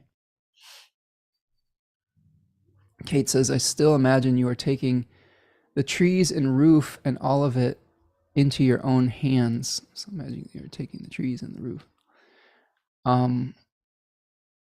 I don't quite, like if there's a storm. Yeah, like those are the things that you don't necessarily have a lot of control over, right? Like if you have a storm, and like our Michigan got hit really, really hard by an ice storm last February, where many like it was like a war zone in our neighborhood with all the fallen trees and branches, and in our house too. And it was really, really difficult. There's a lot of things that you had to do to repair the damage and whatnot.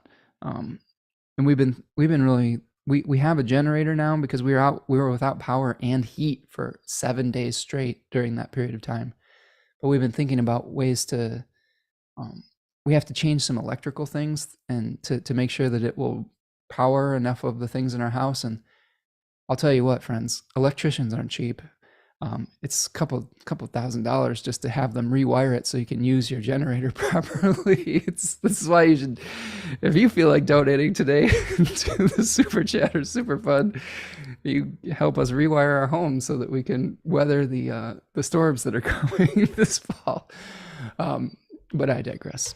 I really, the last time we did have a storm, we did have an amazing amount of support from this community that helped us to get that generator. So I really appreciate all of you.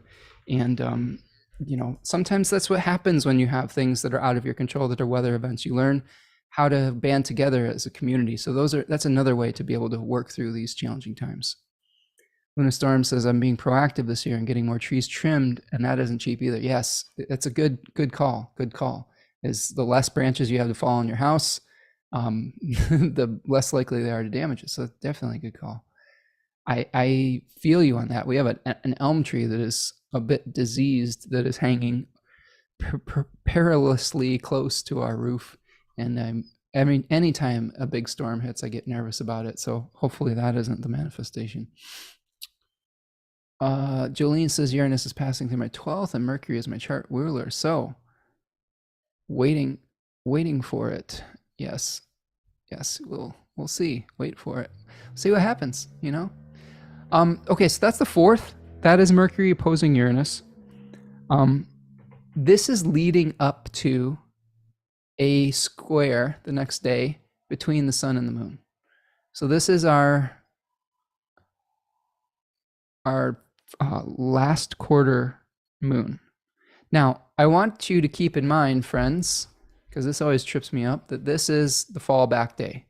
November the 5th, a Sunday at 2 a.m. Eastern time, we set the clocks back an hour. So try not to get tripped up around that period of time. That maybe that's also part of the Uranus, Mercury opposition is, man, double check that time thing and your commitments so that you don't miss out on an appointment or something like that because of the fallback. But the last quarter square, Generally, last quarter moons, and this is going to be happening about 12 degrees of Scorpio and Leo. In the chart here, it's slightly past, but know that the exact square is around 12 degrees. We are dealing with letting go of an idea that we had, or letting go of something that was started at this cycle. And really, this is the ending of this eclipse cycle. Like, so we had the eclipse starting at the Libra sun moon conjunction by the south node, the beginning of an ending. And this is where we have the eclipse that's happening tomorrow, the full moon lunar eclipse with the opposition between Scorpio sun and Taurus moon. And then here at this last quarter phase is where we're finally starting to wrap up some of the changes that have happened within that. We may be shown at this eclipse, this weekend, where we need to let go of bad habits and where we need to start planning for our future. We also will be shown through Scorpio season potentially where we need to team up with someone or where we need to be individuals.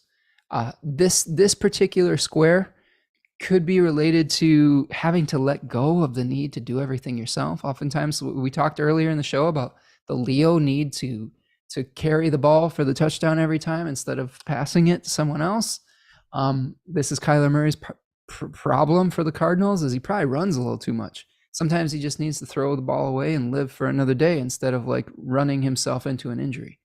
So we, metaphorically, may need to punt every once in a while or pass to a teammate who has a different skill set than us to be able to make our lives a little bit easier. And that could be part of this square is oftentimes we don't want to let other people help us because we want recognition for being good at what we're doing ourselves. And if you're a football player like Murray is with a Leo sun, he probably wants to be acknowledged for his individual efforts. But Scorpio season is not about individual efforts. It's about merging with others temporarily to assess what is good for us and what isn't. So one little like fixed star note with this, the sun is going to be very close to a fixed star called Alphecca at 12 degrees. And this is, they call this the crown of thorns star, where it was associated with the story of Ariadne, who was a princess who helped the hero Theseus get to the middle of the Minotaur maze with a little string, and then became Theseus's wife or consort temporarily, and then was abandoned on an island by him, and then rescued by Dionysus and became his wife. So there may be an experience here where if you're willing to go through some of the changes, you may find that letting go of an inferior situation can bring you a better one. That's the death and rebirth of Scorpio in a nutshell. It also can speak to like the challenges of being gifted with a sense of power, and that it may not be all it's cracked up to be. So be careful about taking on positions of power or responsibility, and make sure you know what you're getting into when this aspect hits as well. Because also look at this. This is where Venus is very close to that maximum degree of fall. Okay, so we may be glamorizing something that might turn out later not to be all it's cracked up to be. Okay.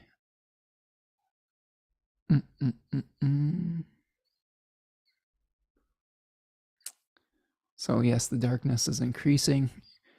A friend told me, Kate says, a friend told me today, embrace or lean into what may come. Although a small statement, I found a sense of permission that I wasn't granting myself. Yeah, Kate. Yes, I like that. I'm a firm believer in trying to go with the currents of our lives. Although sometimes it's difficult even to identify what those are. And astrology can give us some clarity with that too.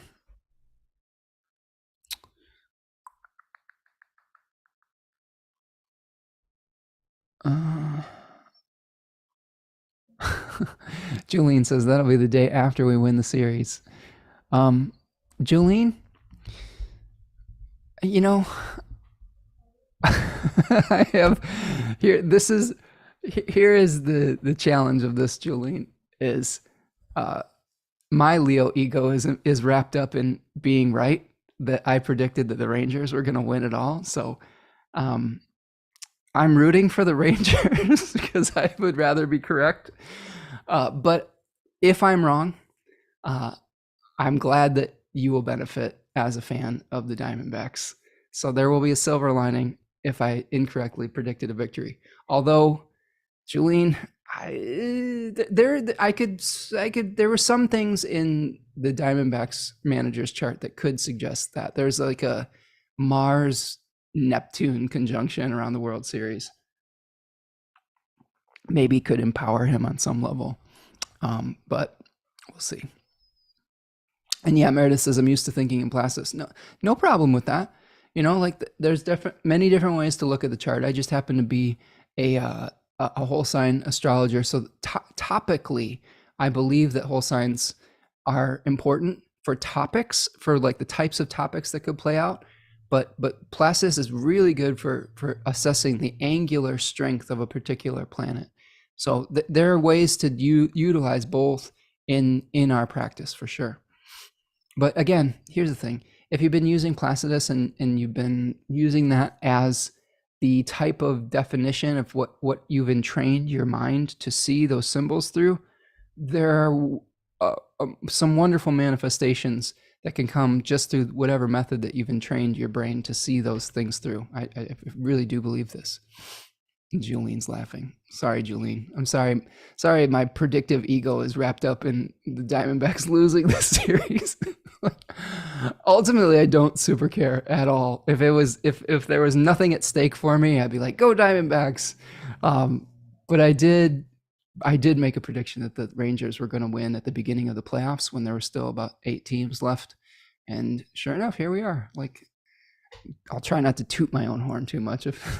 I did get the loser of the World Series wrong already. I predicted the Braves to lose, but they just had loser energy in the chart, and they just happened to lose sooner than the World Series.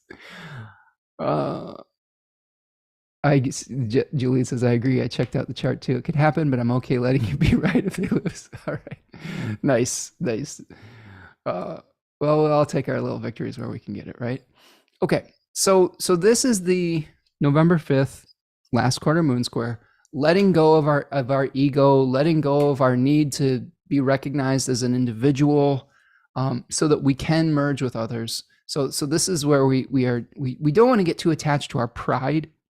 So we should swallow our pride and work with others around this period of time, November 5th. Okay, so we get to the 6th, and yeah, Devin is talking about having Pluto, the moon, Saturn, and Mars all in Scorpio, and the sun and Venus and Taurus, so trying to observe this season instead of trying to act on it. Libra rising. Absolutely. Especially with all the Uranus stuff, right? It's going to be lighting up your chart in that 2nd and 8th house axis. Kate says, a wise teacher once said, the right chart presentation is the one you're studying. Yes.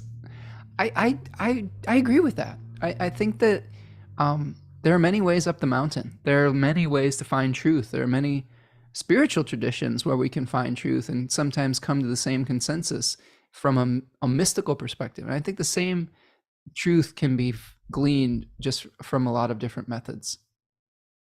Okay, let's look at November the 6th.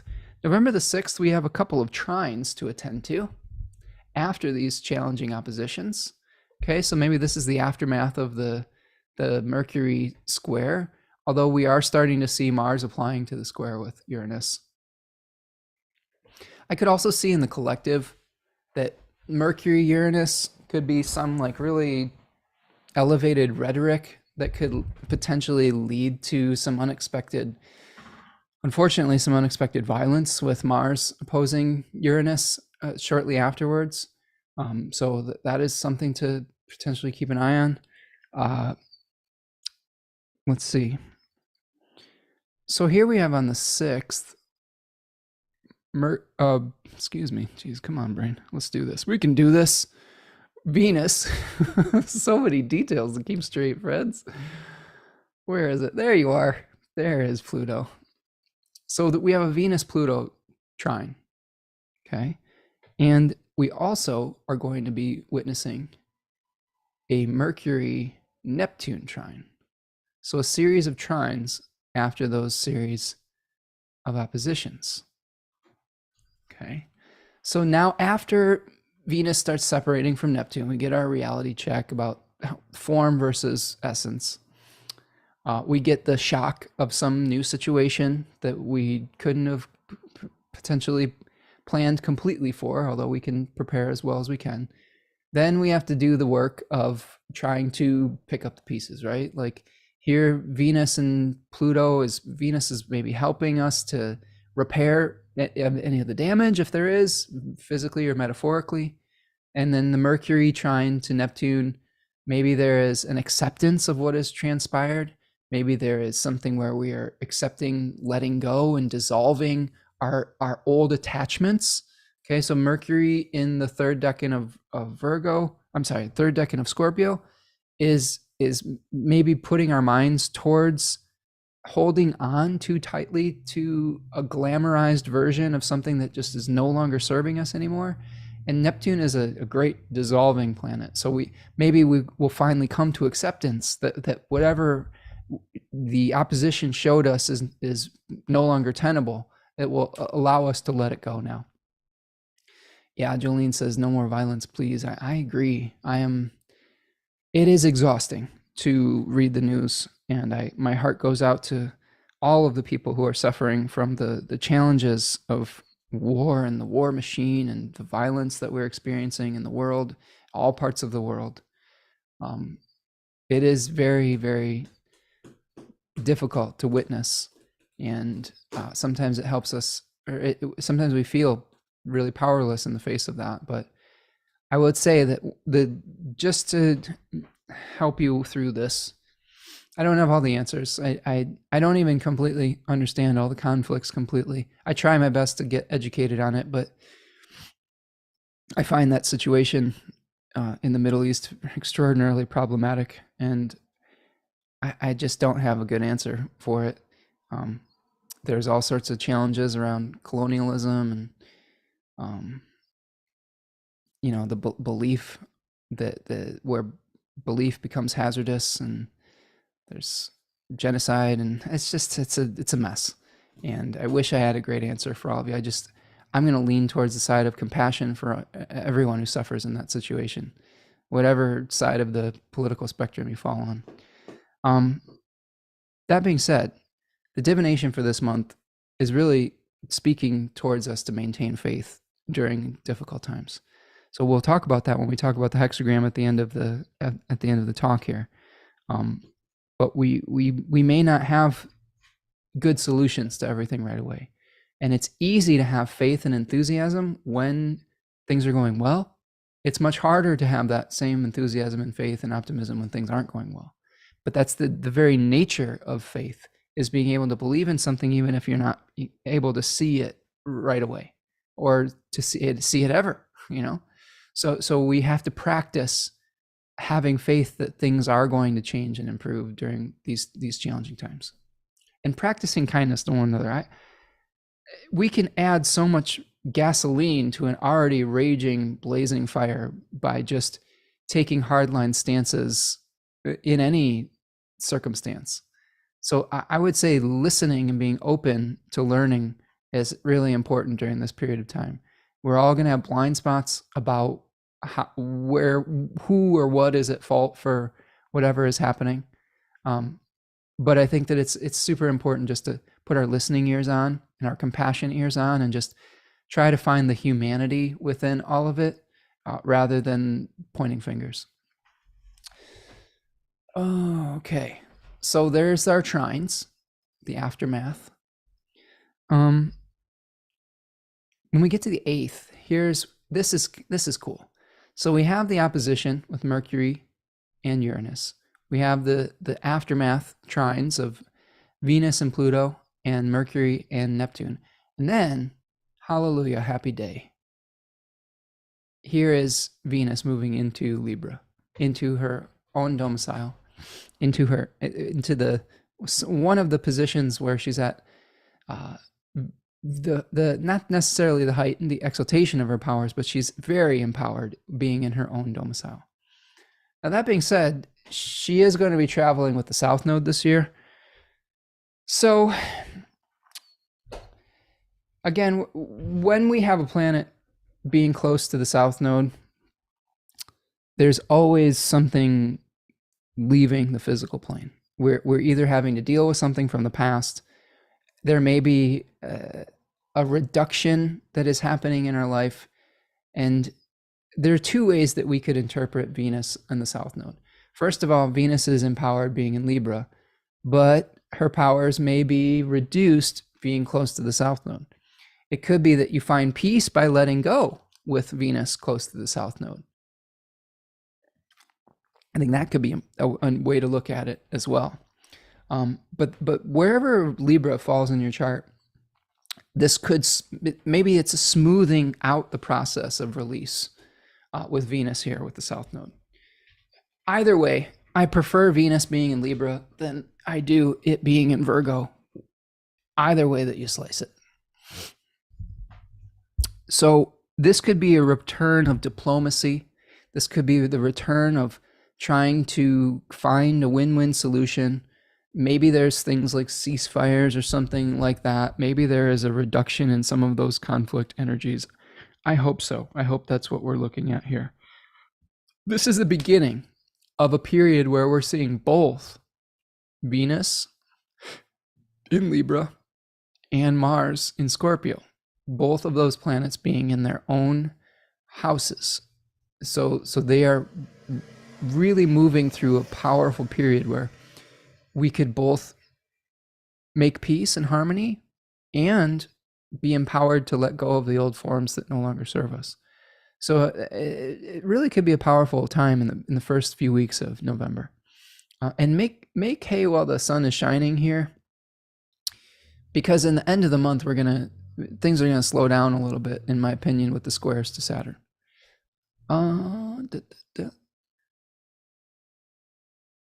Yeah, a lot of people talking about just feeling the heartbreak and devastation, and I agree. And trying to find humanity within it. Okay, so Venus will be in Libra until December the 4th.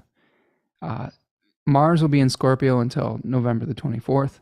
So this is where we're having the empowerment of that. So good time to just do some good Venusian work. So to recalibrate and bring things back into harmony before Venus moves into her exile on December the 4th. Okay, let's move to the 10th.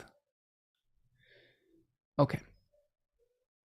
On November the 10th, we have Mercury moving into its exile in Sagittarius.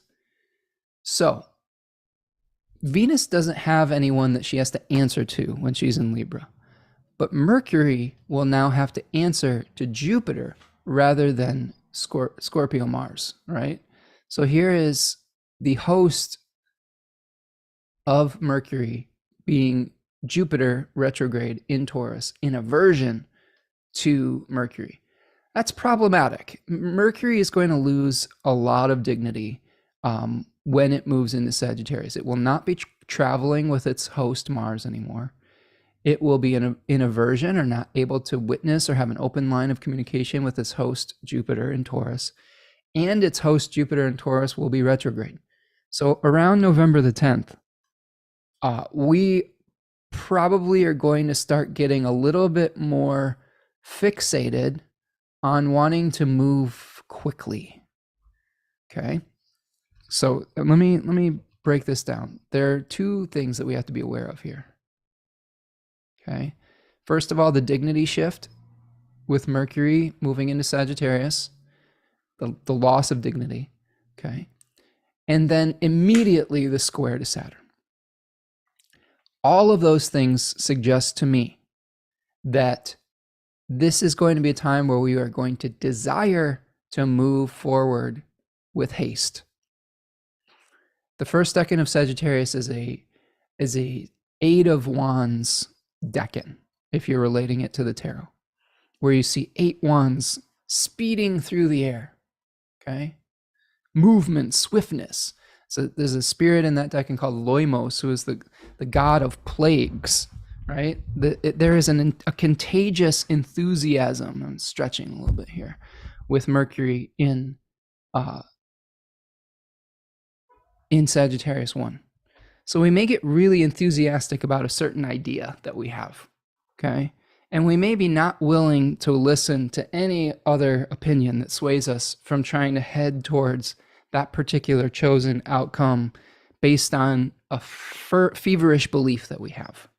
And we may also be trying to get other people on board with our vision too, because Mercury in Sagittarius 1 is like the energy of like a televangelist preacher or something, where they're just like saying, you need to believe what I believe, and you should get on. It's very it's sort of an evangelical type of experience, and I don't mean that like you can be an evangelist about anything. I could be an evangelist about I don't know, football. I could be an evangelist about native pollinator habitats. So you can be evangelistic about something that could benefit your world as well as be detrimental as well. So if you try to push your beliefs and ideas on people, oftentimes that can cause them to start resisting.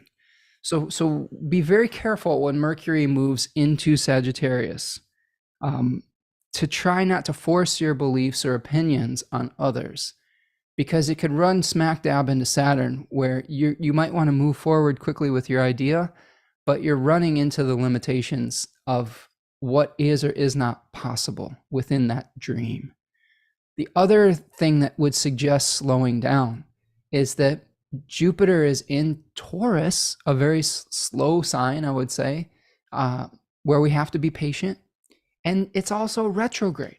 So you have a retrograde Taurus Jupiter hosting Mercury, which says slow and steady wins the race. You better review your plan before you move forward. So Mercury in Sagittarius 1 is saying review your plan before you rush into anything. The other thing that is precarious about this Mercury is it will be out of bounds from November the 15th to December the 14th. So not only are we going to feel like rushing into a new material plan, but we may not care what the social rules are around it.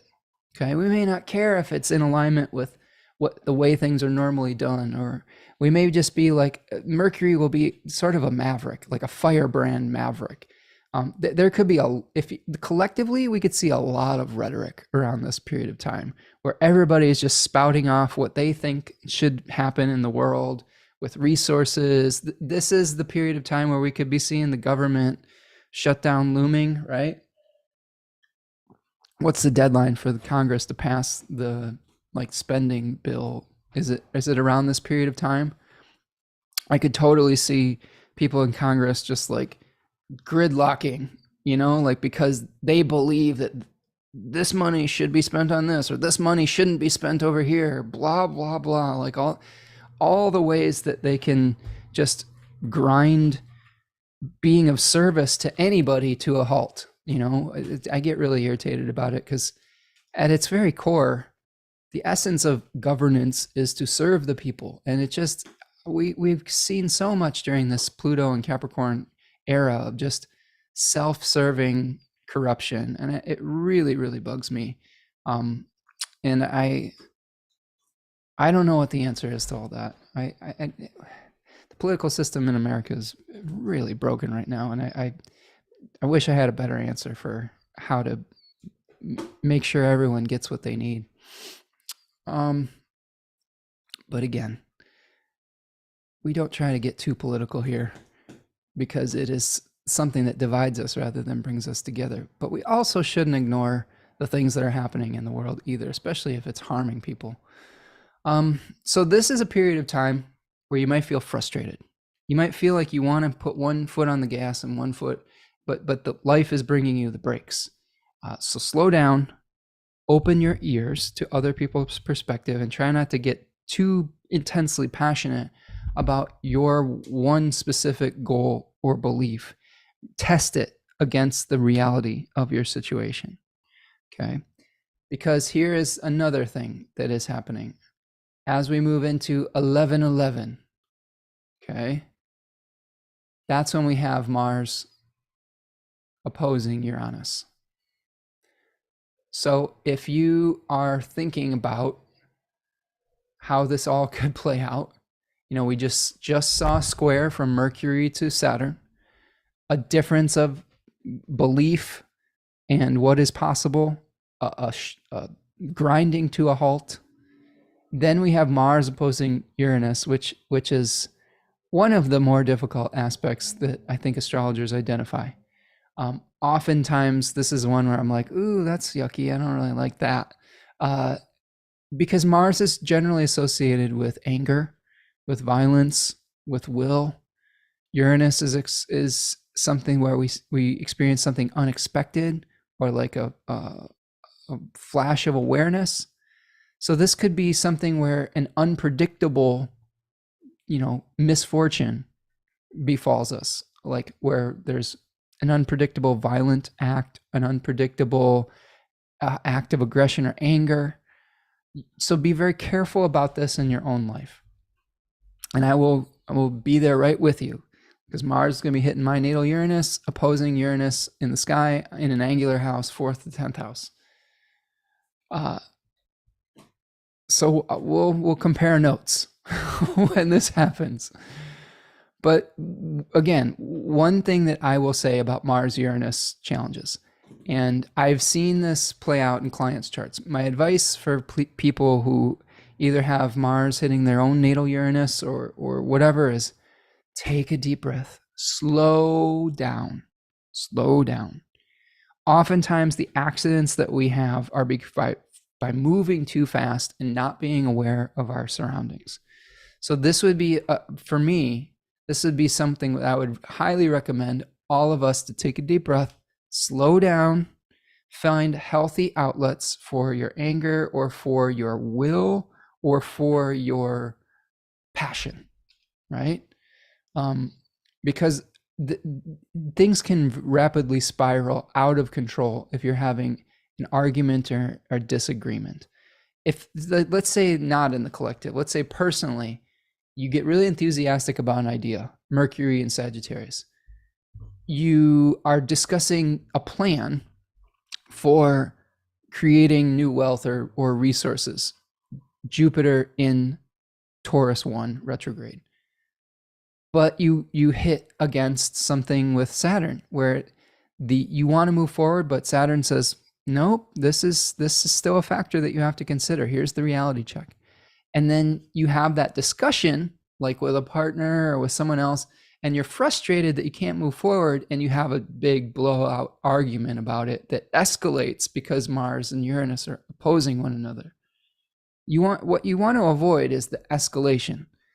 You can have the disagreement, you can feel passionate about the project or whatever it is, but then when you find yourself hitting the wall, instead of doubling down on something that may not even be in your control, recognize when you're starting to feel heated.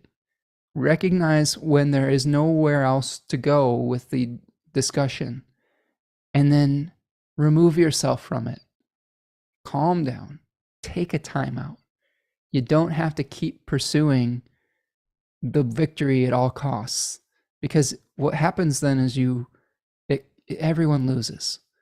Sometimes Mars and Scorpio, I will say that there is an obsessiveness to that Mars where it says it's going to not fight fair, number one. It's going to do whatever it needs to do to survive. So you may feel like your very survival is threatened with all of this. And in some cases that might be true, and in most cases it's probably not. Okay? So you don't want to get into like a life or death discussion with people, okay? Because that can lead to some really difficult outcomes. Oftentimes when I've had challenges in my relationships, when we get to that point, we have to say, let's take a time out. Let's go do something else for a while, and let's revisit this after we've slept on it or after we've calmed down. And oftentimes that is a great way to defuse a situation, okay? So I Yes, and Prudence is saying thoughts and prayers and love to everyone coping with domestic abuse. I hope everyone stays safe. Yes, that's a a possible challenge, right? If you have this in a house that is related to the home or family, like that could be one manifestation. And if you're in a situation like that, try to ask for help or find the resources that you need, right? I pray for you as well. I think those are situations that are sometimes very difficult to escape from. And if this could be a moment in a situation like that where you realize that a situation isn't tenable and you have to leave for your own good and your own safety. Meredith says, if astrology is taught in schools, I believe we would have world peace in 2 to 3 generations.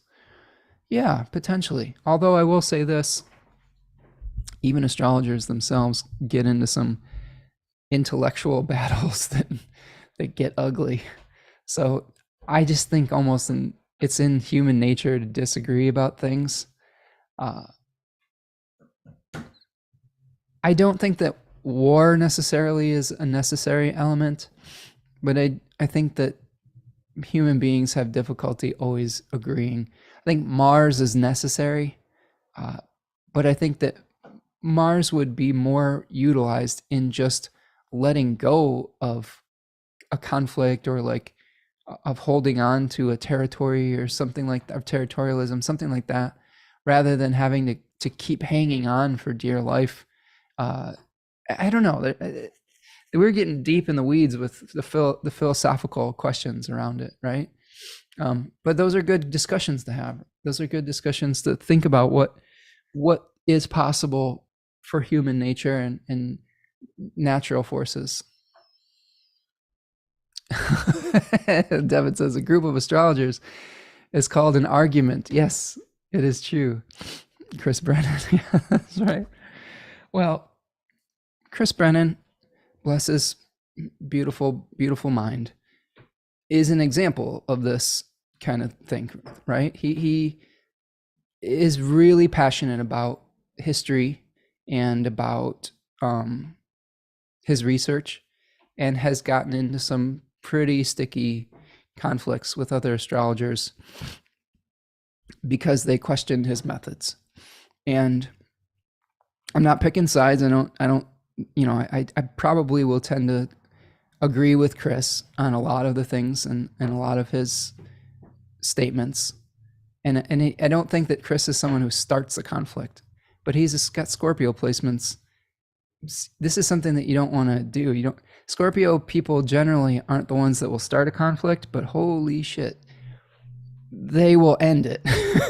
And they will end it fiercely, and it will be an annihilation. And I for those of you who are familiar with the astro world, there was a pretty significant conflict that happened a few months ago around, was it around whole sign houses or some technique? And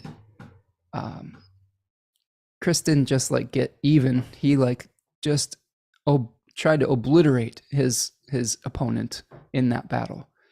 And again, I have a lot of respect for his work, and for any astrologer who is as passionate about their research. But at the end of the day, my personal way of dealing with that type of thing is I try not to get involved in that type of thing ever. Like for me, if someone is gonna go to those links to be right, then I'll just let them think that they're right. I don't know why I have to. I try to avoid those types of things. Yes, Jennifer says 6 hours. Yes, it was a house system argument, and the rebuttal to someone questioning his research was 6 hours long. So again, to each his own. And I will say this. I love you, Chris Brennan. I don't ever want to be on your bad side. You are awesome at what you do. You're good at your job. And you've done some really great work for the astrological community. That's my stance on things. Okay. Devin says Mars and Scorpio right now. We can't not talk about conflict and arguments. Oh boy. That's true. That's true, Devin. But we'll try to do it gracefully. Um, this is my cancer energy. Be like, how do I get myself out of this corner we've backed ourselves into, like, for self-preservation purposes? No, I am genuine when I say that I have a lot of respect for Mr. CB and the Astrology podcast. That was one of the first resources that helped teach me about traditional astrology and all of the ins and outs. And I owe a great deal of my astrological knowledge and practice to the really obsessive and wonderful research that he has done. So, but again, here's what I'll say. He's not the only voice, and it's okay. That's okay. That doesn't mean that he's wrong, right? It just means that there are multiple ways to view things sometimes, and we can allow for multiple perspectives. Yes. Okay. I'm glad that you're finding some humor in this. These are some of the things that happen when you have a live show and there's a chat in here. You all are chaos agents trying to get us in trouble. Okay, let's return to the forecast before we get any deeper into those weeds. Again, I happen to practice whole sign houses. I agree with Chris on that regard. So there you go. We're all benefiting from that knowledge and wisdom, I hope. And if you use Placidus houses, that's great. That's okay too. I know you can find truth within that if you're using it the way that you've been trained to use it, and you stick with that method that you've become trained to. So that may be where Chris and I diverge a little bit, is he will have a way of, there's one way that is correct to him, and for me, I feel like there's multiple ways, but I digress. Where are we? Who are we? Where are we at? What is happening? I know where we are. We're at a time to take a break. So this is, we're gonna take a break, and we're gonna prepare ourselves for the journey into Scorpio 3. But I'll take this opportunity to mention that you should get a drink of water. You should get a snack. You should stretch your legs a little bit. You should move your hips. You should let go of any long-standing disagreements and resentments over intellectual arguments. You should make space for multiple opinions, methods, and ways of living in the world. Not easy to do, especially when you're passionate about something. Please do me a favor, folks, and like and subscribe to this video here today, or this channel. If you are enjoying the work that I do here, the mercurial work that I'm doing, which asks more questions than states answers or facts, hit the like button. Maybe hit that $sign in the chat, make a donation via super chat or super sticker. The Deckins of Scorpio is on sale right now for 20% off. Check that out. Sign up for a reading if you are looking for someone to hold space for you and help you make sense of your lived experience. And if you need a safe, nurturing space to just be yourself and to figure out what's going on. Love doing that.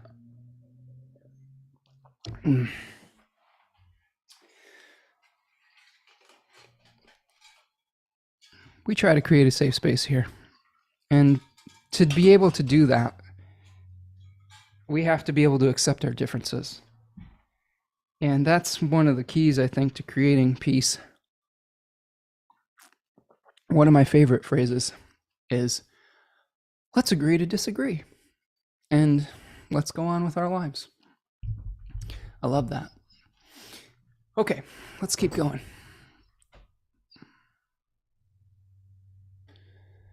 Let's see here. Prudence says Gemini rising here too, literally team of chaos agents. Yes, you Gemini risings trying to get me in trouble. don't get me in the middle of that war. Like, I'm just doing my thing here. Like, you know, they can work that stuff out. I am not getting involved in that conflict. Like, please, God, keep me out of the line of fire of any of that. I'm just a guy. Oh shucks, I'm just a guy just doing some astrology here. that's my defense sometimes is I have opinions and I have strong thoughts about things. Sometimes I'll kind of play the Mr. Rogers. Oh shucks, aren't we all just fun guys here? But you know, I think it's important to allow space for people, and there's nothing wrong with not necessarily having to put every single strong opinion that you have out into the world. And if you have to play down your knowledge on something or the strength of your opinion, I think that's a healthy survival mechanism and helps allow space for other people to have their own opinions as well. Thank you so much, Julene, for the super chat. It says, love the mercurial energy. Thank you for your time. This is my Venus and Gemini talking, holding space for all sorts of different opinions and ways of being. Let's see. Prudence says Gemini rising here too. Oh yes, I read that. You're the chaos agent. Prudence and your Gemini chaos energy. I think Prudence is just like, let's spill some tea. Let's spill some tea on the live stream today. Ooh boy. Well, this is the final thing I'll say about all of that. I have tried to stay out of the astrological community a little bit.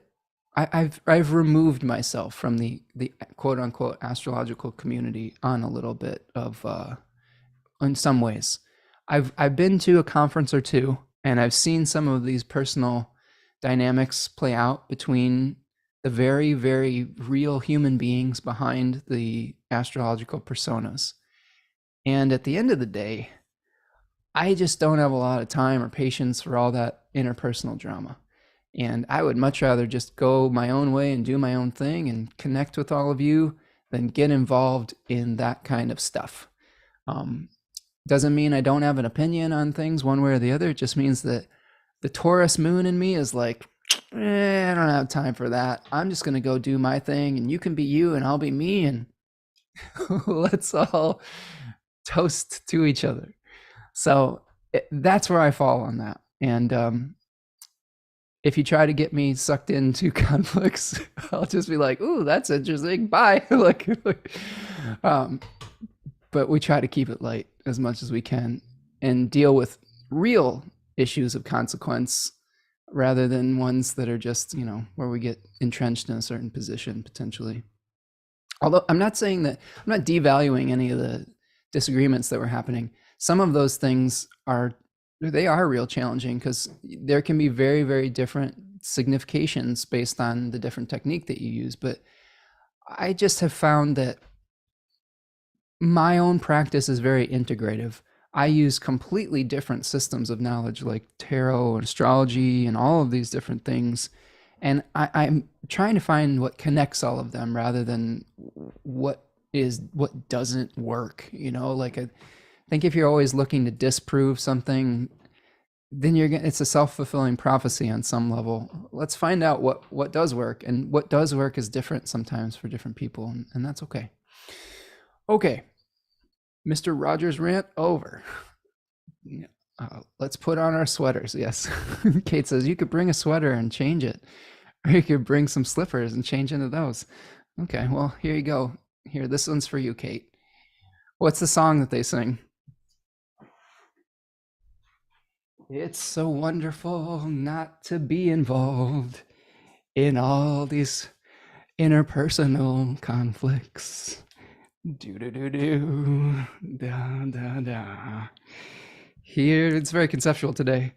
Let's all agree to disagree. You do your technique and I'll do mine. Won't you be mine? Won't you be my astro neighbor? Oh man, what a day we're having today. Okay, let's see. It's happening, Kate says, right? I would change my shoes, but I'm not wearing any. So I'll put on my version of the Mr. Rogers sweater is like my 13 different colored hoodies. All right, friends, let's keep going. Let's do this. Let's do this. Okay. So are we at even the midpoint of the month yet? Come on, you Gemini risings, trying to get me all distracted. We have astrology to talk about today. Julian says that's so Gemini, though, Spencer. I've learned to pick my battles over the years, and I have a Uranus, Pluto, Mars in Virgo. So even though you can scrap, it's not worth it most of the times. Yes, indeed. To me, I don't like getting involved in things that disturb my own inner equilibrium. That's the Taurus moon part of me. Like I if people are going to try to get me off of my game, like I'll just be like, that's like you said, Julian, it's not worth it. It's just like I'm just going to go do my thing. I'm going to go read my book or like play my guitar or go have a snack or something. You guys can argue. Like you all figure it out and let me know what you find out. And I'll listen to each side of your perspective and then say, oh, that's cool. Good job, guys. You both are very passionate about what you did. Here, let's eat a sandwich. Like, I could tell you a story about said astrologers from a conference long ago, but I will save that for the time that we meet. But there was a time back in the day where I was firsthand witness to one of these intellectual conflicts over a dinner with many astrologers. And I actually tried my best as a newbie in this community to play moderator and mediator. I'm not even sure how well it went, but I I tried. I just want to be everyone's friend. So let's keep going. So let's see. Let's talk about the new moon. Let's talk about the new moon. The new moon. It's hard to be everyone's friend. Sometimes people don't want to be your friend. And if they don't, this is what I've had to learn. If they don't want to be your friend, you just have to let them go and just keep doing your thing. That's the lesson I've learned is I don't have to please everyone. It's a tough lesson though. It's a really tough one to learn. Sometimes when you're really being true to yourself, you will naturally go a separate direction from other people, and that's okay. But what I think that people need to learn more is that just because someone's going a different direction than you, it doesn't necessarily invalidate your own sense of self and experience. This is what I think I've taken away from having an exalted moon in Taurus, is that just because someone else doesn't validate my experience doesn't mean that their experience is wrong. I can just be me and you can just be you. And that is, as long as we're not oppressing one another's ability to live out our best lives, there's room for all of these different multivalent experiences, right? New moon, mortal and wild. I just got here and have no clue what you're on about other astrologers. It's probably better that way, Carol. The Gemini risings in the chat today were rehashing an old whole sign house versus Placidus argument by various astrologers in the community. And I was very much talking about how I didn't want to become involved in it. So that is what we were talking about, Carol. We were just talking about how we stay out of those types of conflicts and let bygones be bygones. And then I sang a song about putting on my sweater as the Mr. Rogers of astrology. So let's talk about the new moon in Scorpio. This is happening on the November the 13th, 2023. The new moon on Monday, as not Depeche Mode, as Duran Duran would have you get an earworm song about. This is happening at 20 degrees of Scorpio, the third decan. So this is something where we are experiencing a very, very close conjunction with this new moon to Mars, its host. And we are going to be very shortly after this new moon having the kazimi of Mars. So this could be something where we are really starting to get clear about what needs to go, right? Where we may be hanging on too tightly to a form that isn't serving us anymore, an old, physical form of something that isn't bringing us vitality, and we need to liberate spirit from that form to find a new body or host or whatnot, a new goal, right? And that can help us to move forward. The Mercury, of course, is going to be in Sagittarius here, still making that whole sign square to Saturn.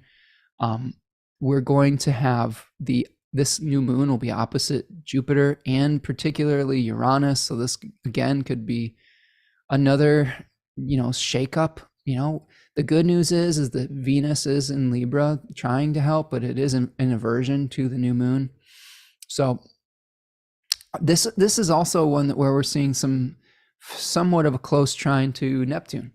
And this is a sort of an energy where we may just have to start dissolving our attachments during this new moon.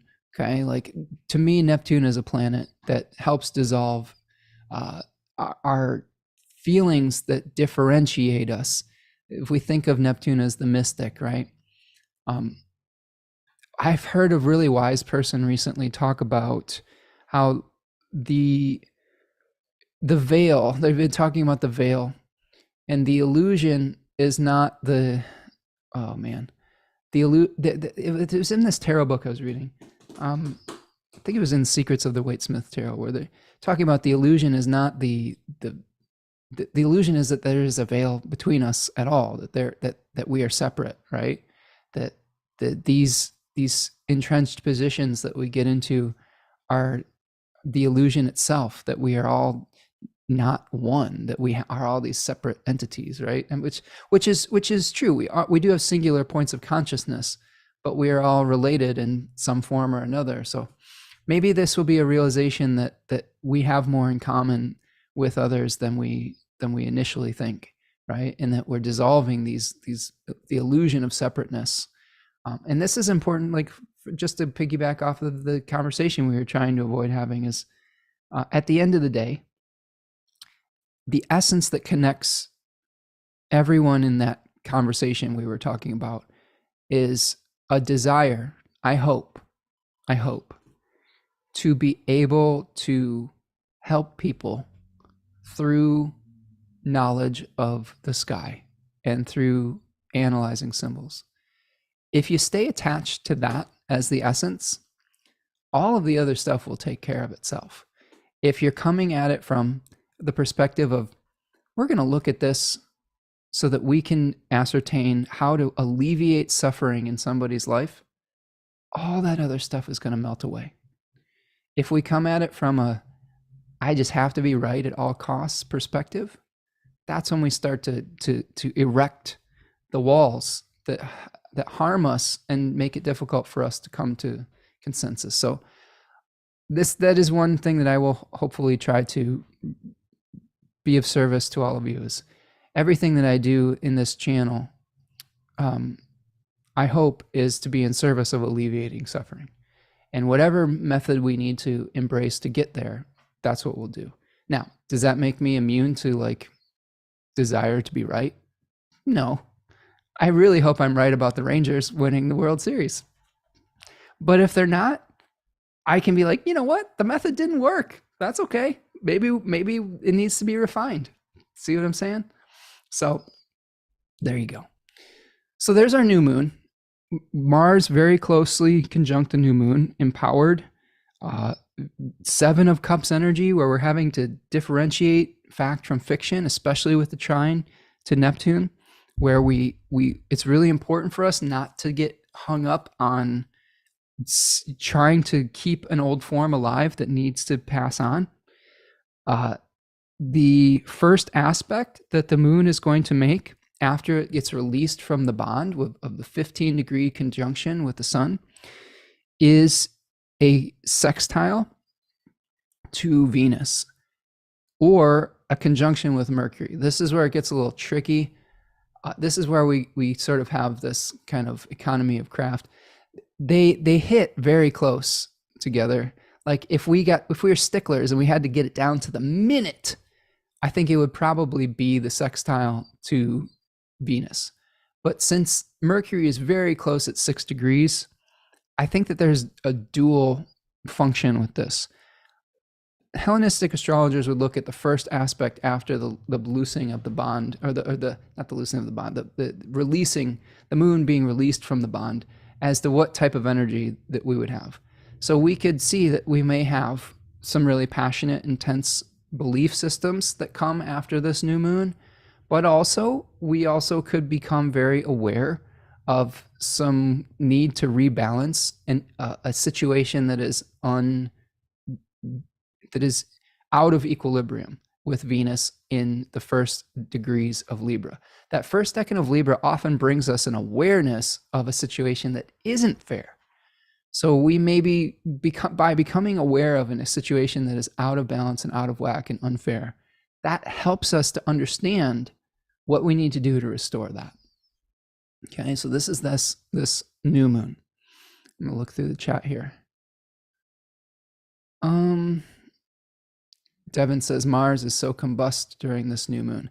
Now here's an interesting thing, Devin. Because Mars is in Scorpio, it has some protection.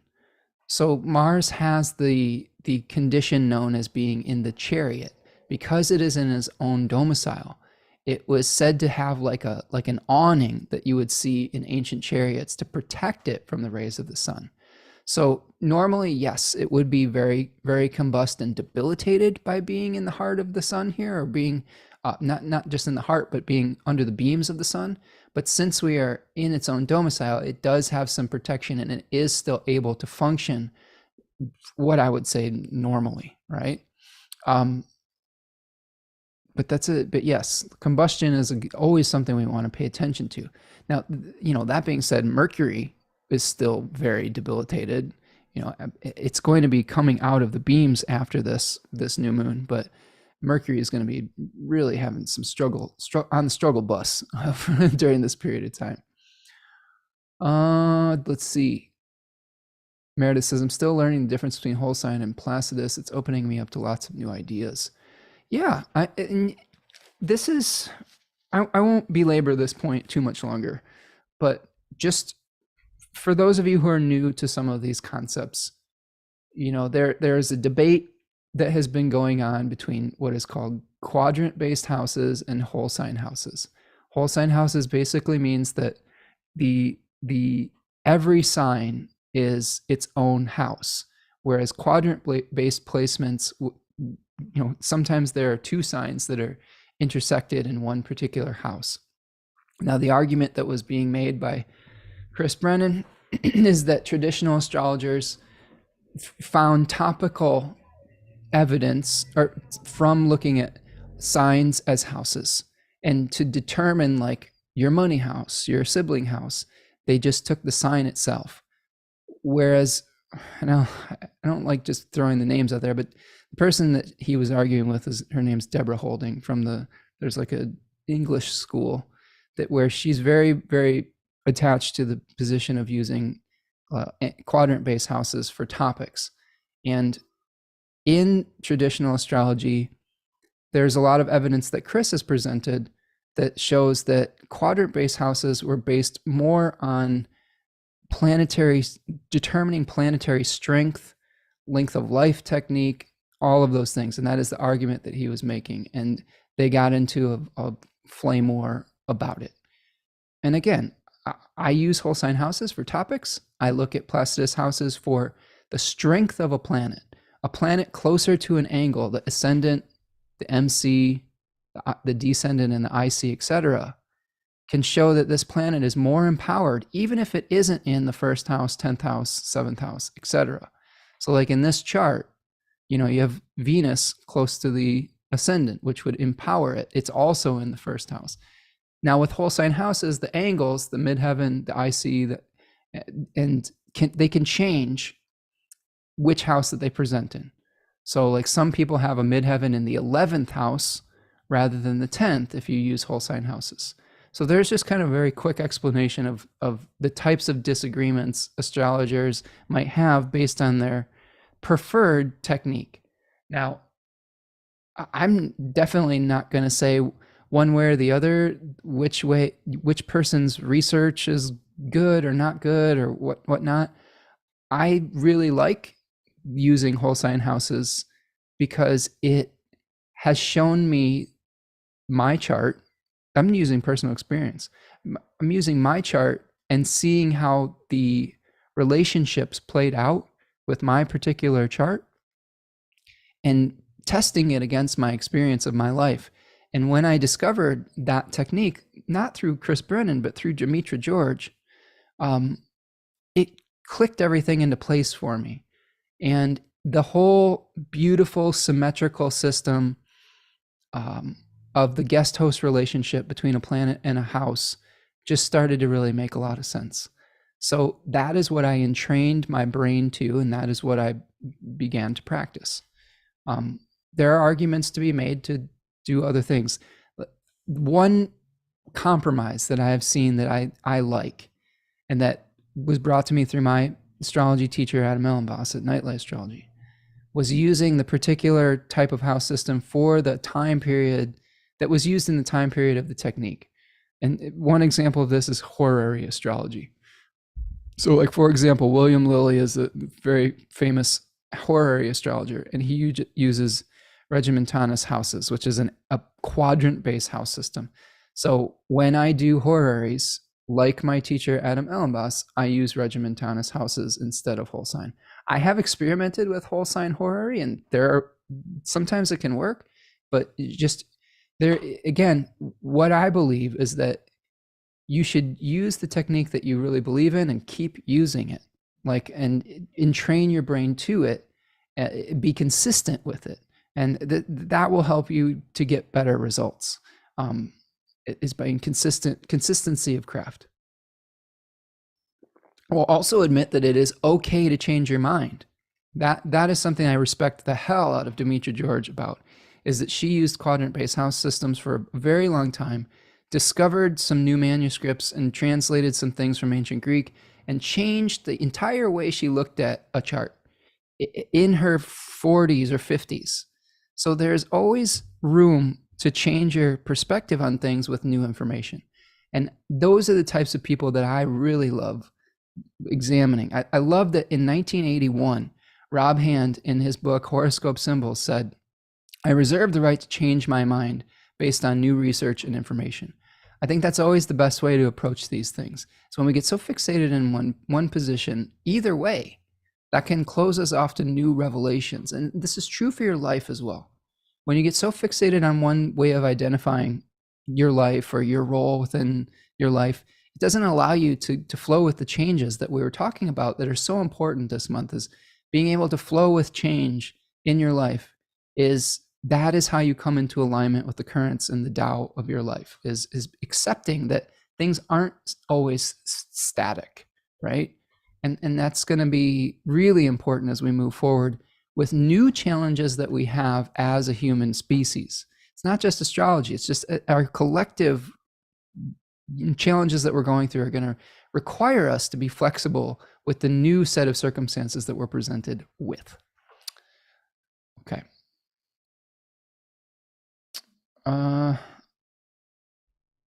Kate says, what else we got? More comments. Let's see.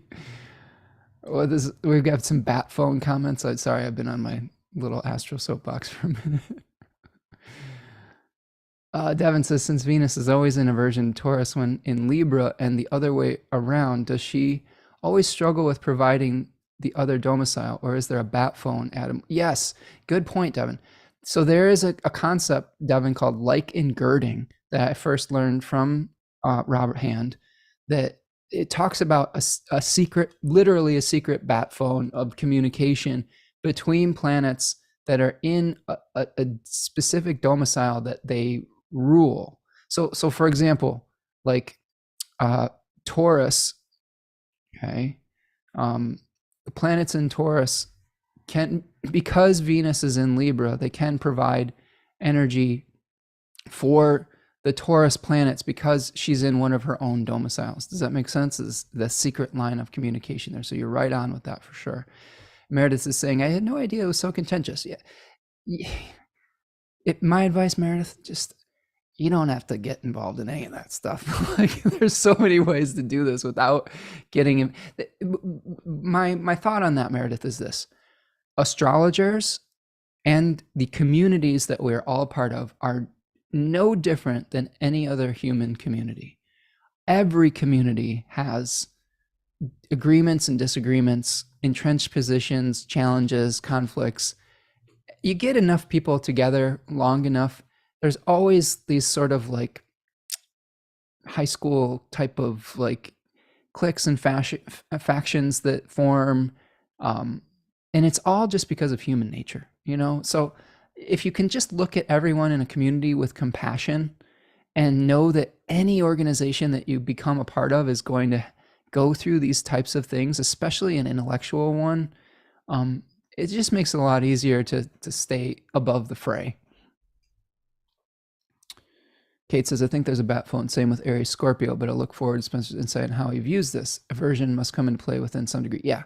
So yes, it is that. Look up the concept like ingirding.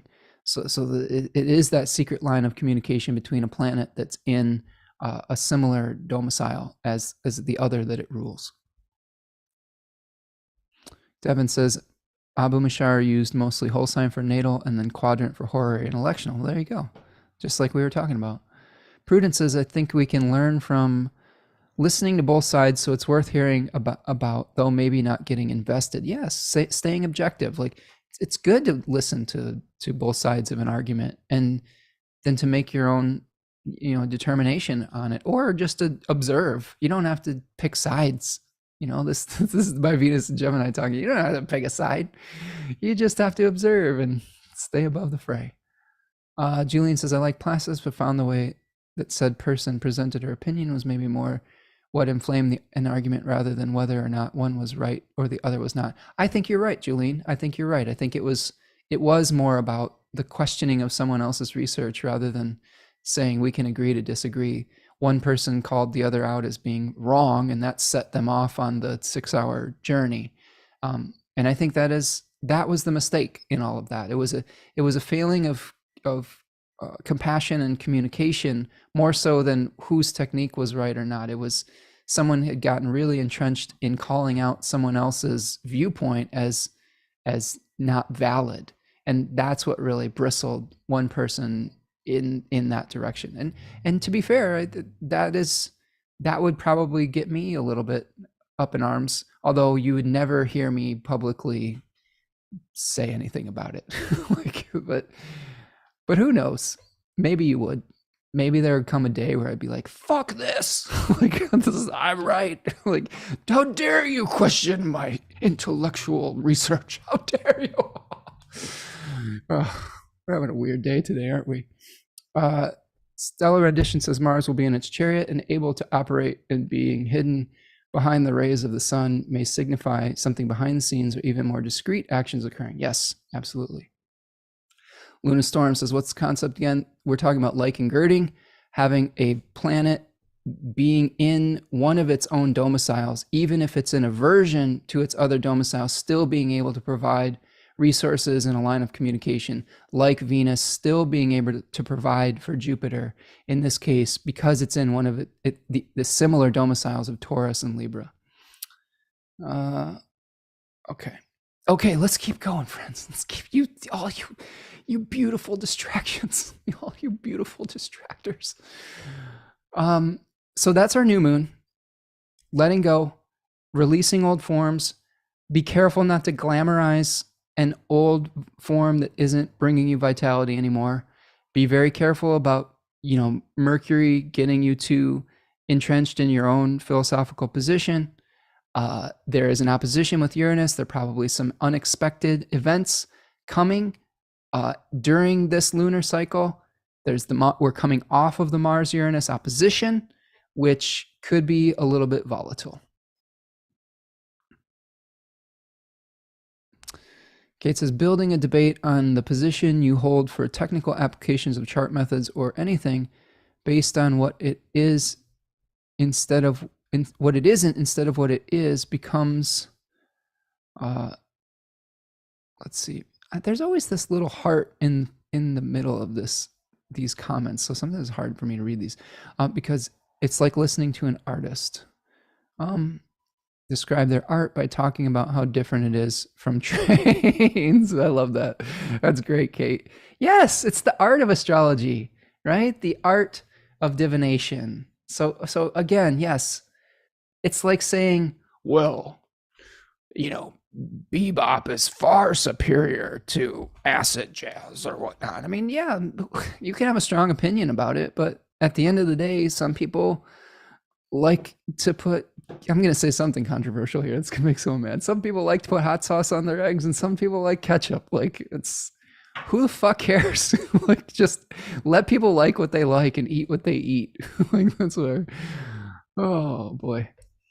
Khadija says, just a beautiful distraction in the tune of Beautiful Liar by Beyonce featuring Shakira. Mars and Gemini.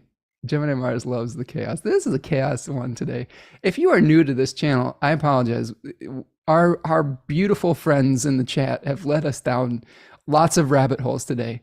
I will remind everyone that we are deep in the belly of eclipse season right now. So I knew that we have a void of course moon today too. So we're just meandering. Okay, focus, focus, friends. It's my responsibility to continue to focus here. So let's talk about what happens after the new moon. So on the 15th, Mercury is going to make a sextile with Venus. So maybe some smoothing out of some difficult conversations, potentially. Try not to get too entrenched in one particular position. The other thing that's happening here, this is pretty cool. This is when Mercury is emerging as the evening star. Okay, so this is when Mercury gets out of the 15-degree combustion that we talked about, or the 15-degree burning up in the heat of the sun's rays. So this is also called a moment of phasis by astrologers, ancient astrologers, where an omen that is speaking. So I think it's pretty cool that Mercury is going to be emerging from the beams and immediately making a sextile to Venus.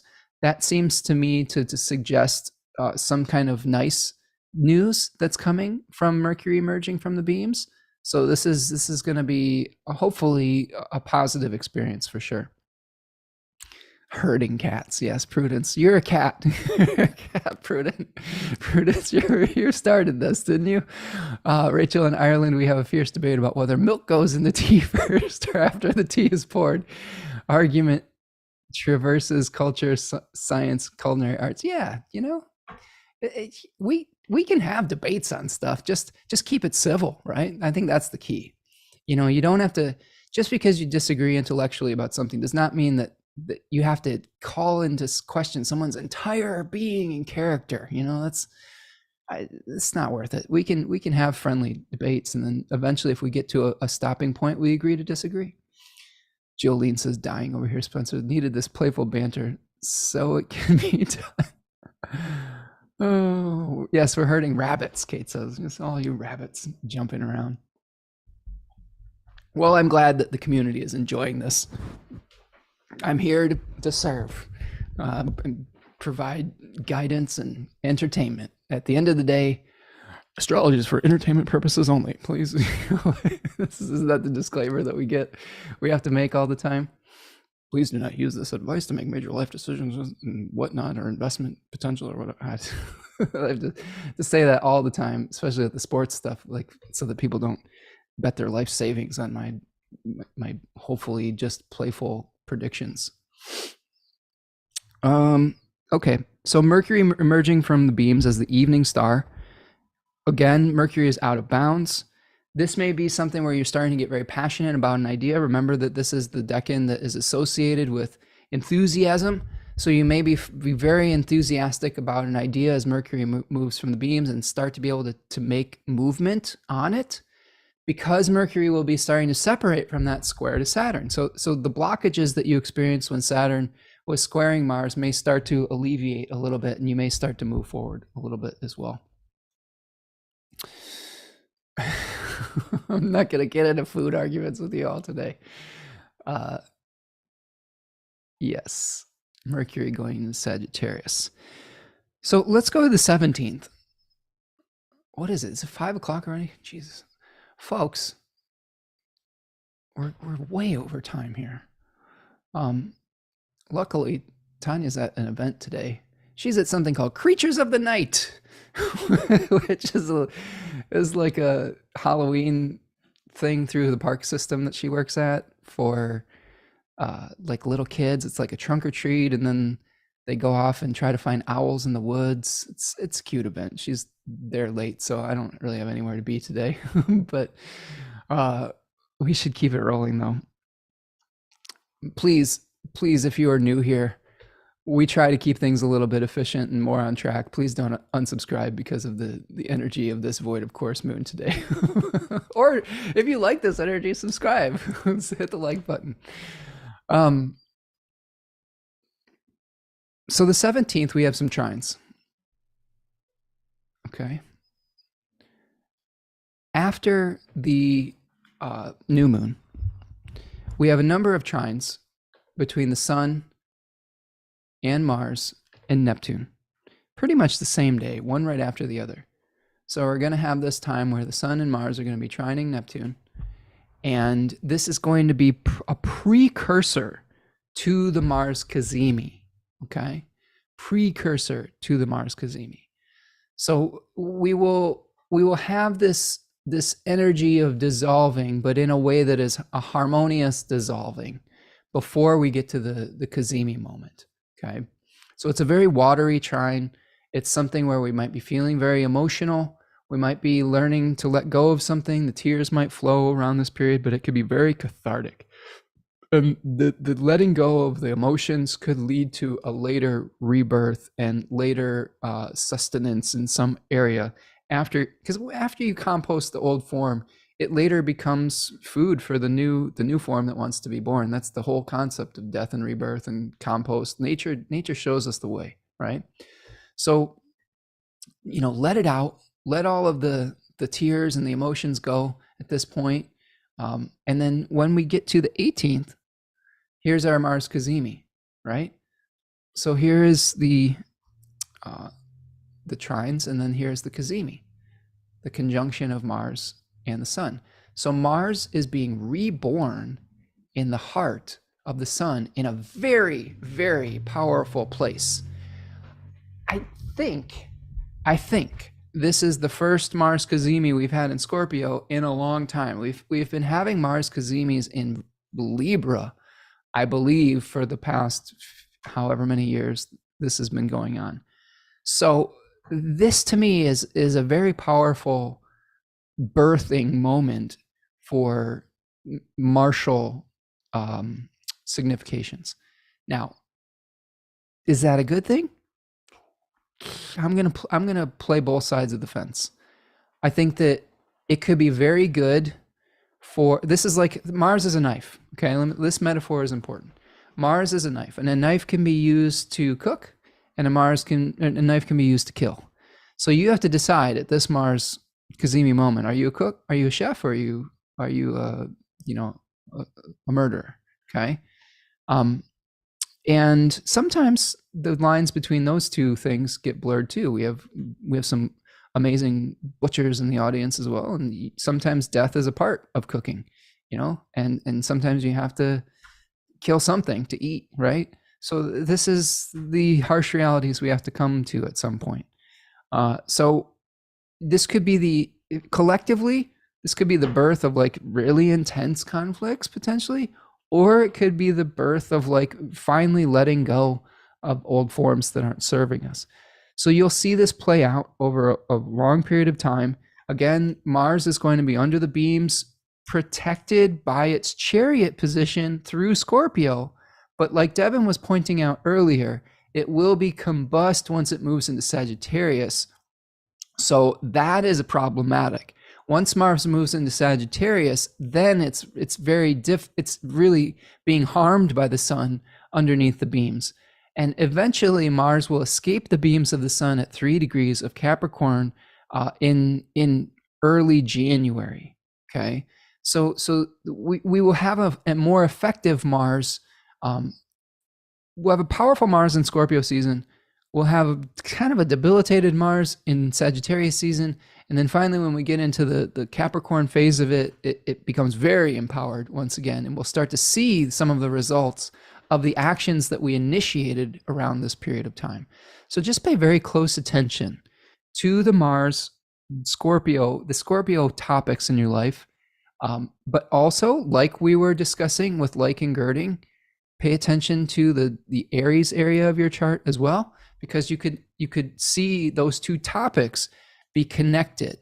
Okay, so like in this case, it's money and partnership in the Libra rising chart. So there could be a very powerful new start for your resources, but it could be connected to a partnership potentially. Okay, so see if you can combine those two topics to see how that can play out for you. And I'm going to check in the chat here. Holy cow, we are active. We are chatty Cathys today. Oh, man. I'm going to have to I can't read every single one in the interest of time. I want everyone to feel heard. And if I skip over your comment, it's nothing personal. It's just, we're just trying to stay focused. Let's see. And sometimes you all are just talking amongst yourselves, which I love.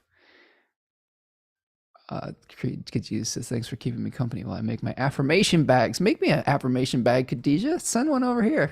I need some affirmations.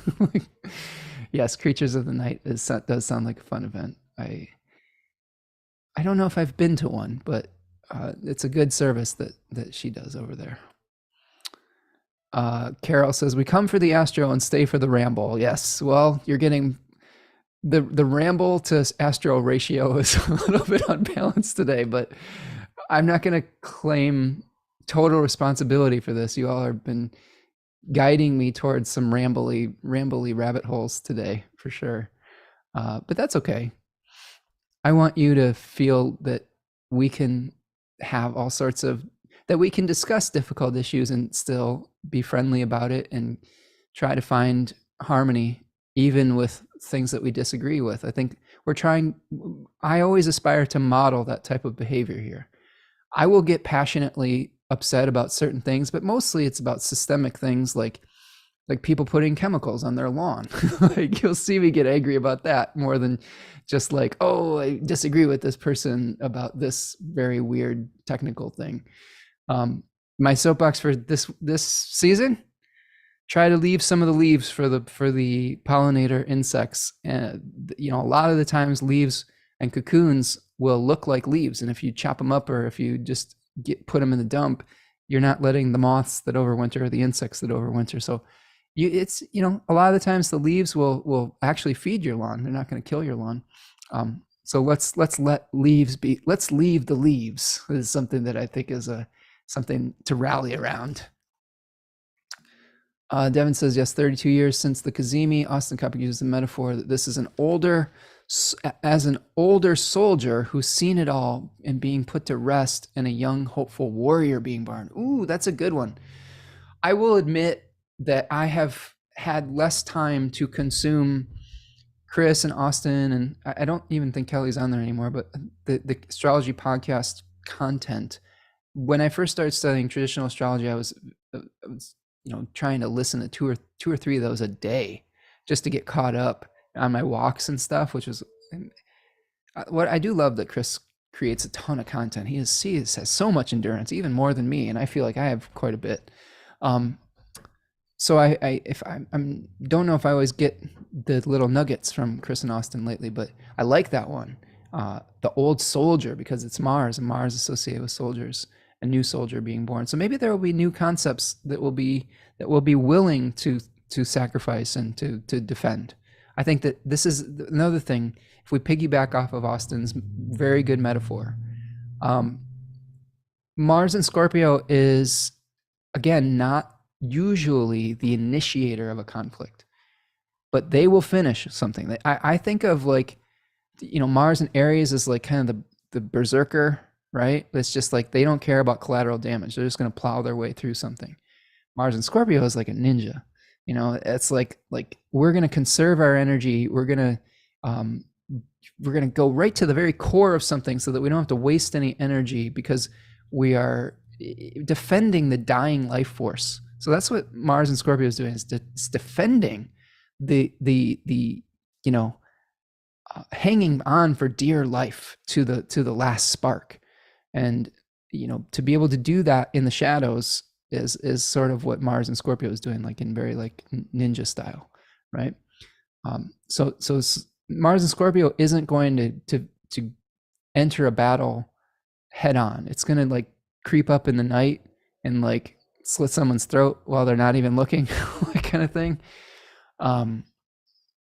So that can be a good metaphor, not for like actually physically doing that, but for the things that we're trying to tackle in our life, for the conflicts that we're trying to resolve.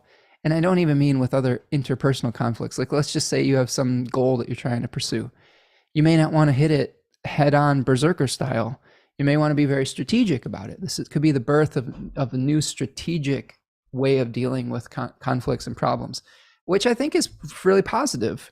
Like when we had the birth of like Mars and Libra, that was an unstable Mars. That was one where Mars might not have been as effective, and it could lead to Mars acting in unstable ways. This is something that Hellenistic astrologers would talk about, is when Mars would be in its exile or its fall, it's more unpredictable, and thus could be even more dangerous. So this is something to consider with this. This is a very powerful Mars, and in its preferred domicile of Scorpio, even though we do have an exaltation in Capricorn. Mars, I don't know if it joys in Scorpio, but since it's of the night sect, it is probably prefers to be in Scorpio over Aries, even though it's very powerful in Aries.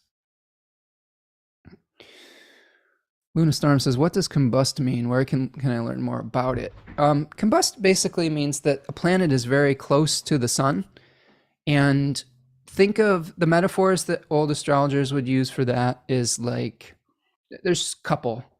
One is that the sun was a king or some sort of sovereign, and it's very powerful and life-giving when you keep your distance from it. But if you get too close to it, you'll get burned up by it. You get too close to the king, you're in danger, right? If you, unless you're like, you are in the favor of the king, right? And these are all old metaphors that don't always necessarily apply today. But you can also think of the sun as a giant furnace, and you get too close to the furnace, your skin can start melting, basically, and you're not as effective. But if you're in the heart of the furnace, like let's say that the body is just completely gone and you're reborn in a new form. So if you think about it in that furnace way, it is something that both dissolves and disintegrates old forms, but it also is a forge that helps forge something new, as Devin was alluding to, with like the death of an old warrior and the birth of a young one. So planets get renewed in the heart of the sun when they make a conjunction. But the times leading up to that, where they're under the beams, a planet can be very debilitated. So when a planet's moving into the conjunction with the sun, they think of it as someone taking to their sick bed or like being weakened. And then as they come away from, then separate, as Mars starts to separate from the sun, they're rising from that sickness, reborn. Okay, and then they finally are like acting normally once they escape the beams of the sun. Oh boy. Julene says, I'll be at the playground with my 5-year-old granddaughter that day who has a 25-degree Scorpio moon. We play hard. Oh boy. Julene, just try to maybe just tone it back on that day particularly. Yeah, it's fun to, it's okay to play hard, but within reason, right? My Taurus moon is like, oh geez, be careful, be careful. My Cancer sun is like, oh no. Okay.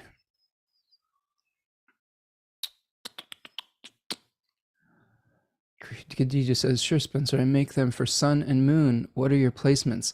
Khadija, I am a Cancer sun, second decan Cancer, and a Taurus moon in the second decan of Taurus, and a Leo rising in the third decan of Leo. So yes, that would be great. I love little goodies.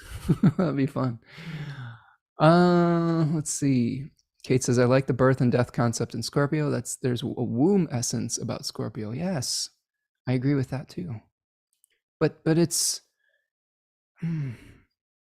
yeah, there's different types of wombs, right? And I'm trying to parse that out in my mind because I think of Cancer as the womb. I'll let you parse that out. I have to think about that more. I think there is the seed of life is planted within death, I think, is the way that I will think of that womb, more so than like something that is actively growing in a womb. It is more about the seed of life being planted by a death, if that makes sense.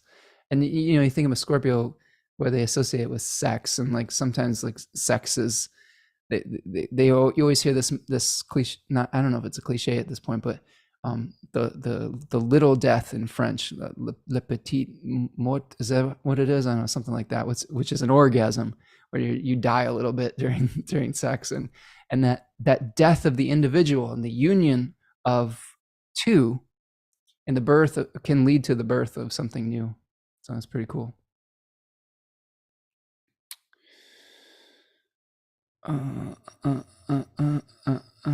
Okay. So that's our Mars kazimi. Awareness of what needs to be released. Maybe an awareness of what we are glamorizing that needs to be let go of, that is no longer vital. Okay. It is very close to that trine with Neptune. So dissolving, there's a dissolving energy with it. And that moves us to the 20th, where we see our first quarter moon from the Scorpio new moon cycle. Okay, so here's our first quarter moon at 27 degrees of Aquarius. And this is a crisis point in the lunar cycle, and we could say that the last quarter is sort of like an existential crisis of how do we let go of something for the new cycle. And the first quarter moon is sort of a physical, sometimes a physical crisis of manifestation.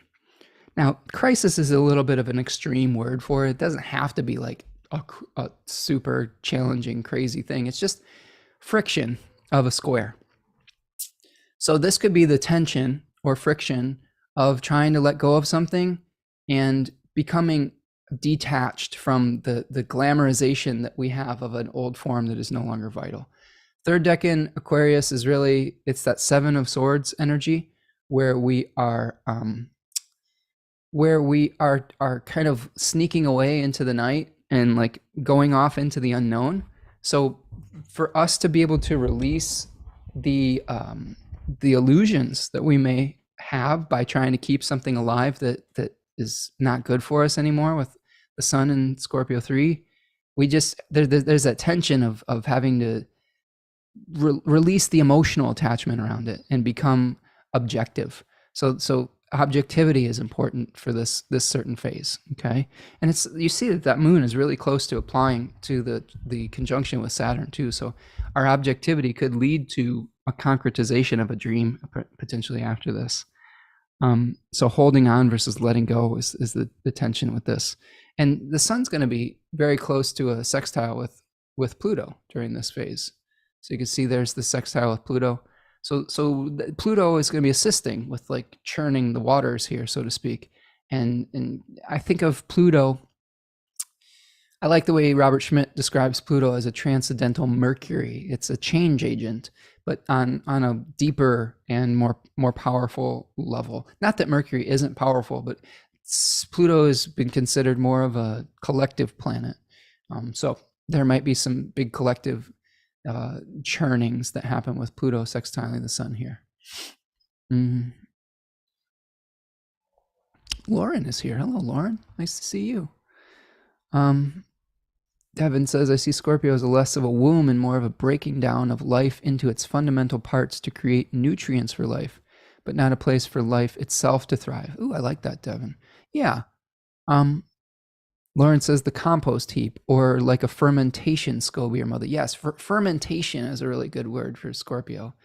Like there are two quickenings that happen in soil, and one happens, probably around Taurus season, where there's a quickening for fructification, which is a fancy ostenkoppic word that I didn't know before I started reading his material, where the soil is heated up and ready for life to plant a seed and to support life. There's also that fermentation process where you get the same kind of heat, but it's for breaking down. So you have the fructification versus fermentation, but both are heat. Both are like the excitement of these molecules, but for two completely different chemical processes. And I'm no chemist or physicist or whatever it is, but I think that they are two sides of the same coin. Devin says the butcher as he sharpens his knives while listening to astrology.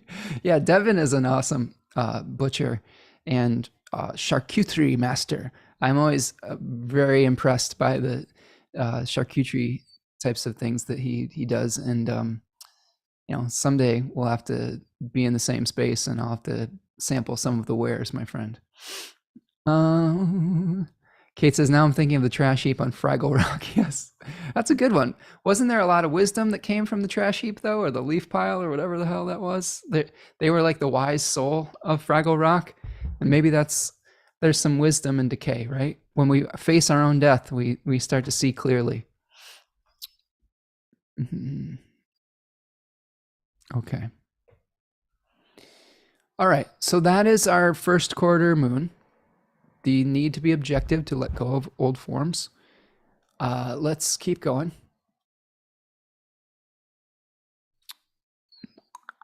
We had the sextile with Pluto that day, remember?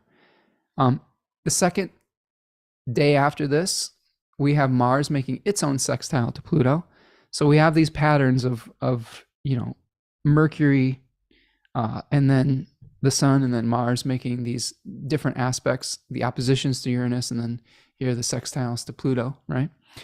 And then that gets us into Sagittarius season, right? So here now we see Sagittarius season starting on November the 23rd, with the Sun moving into the first 10 degrees of Sagittarius. Oh man, I've already gone 3.5 hours, so I need to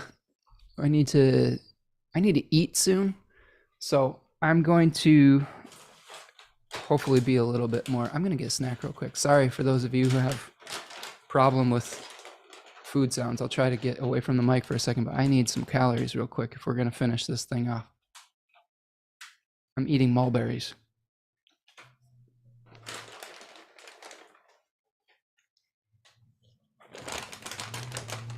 Talk amongst yourselves.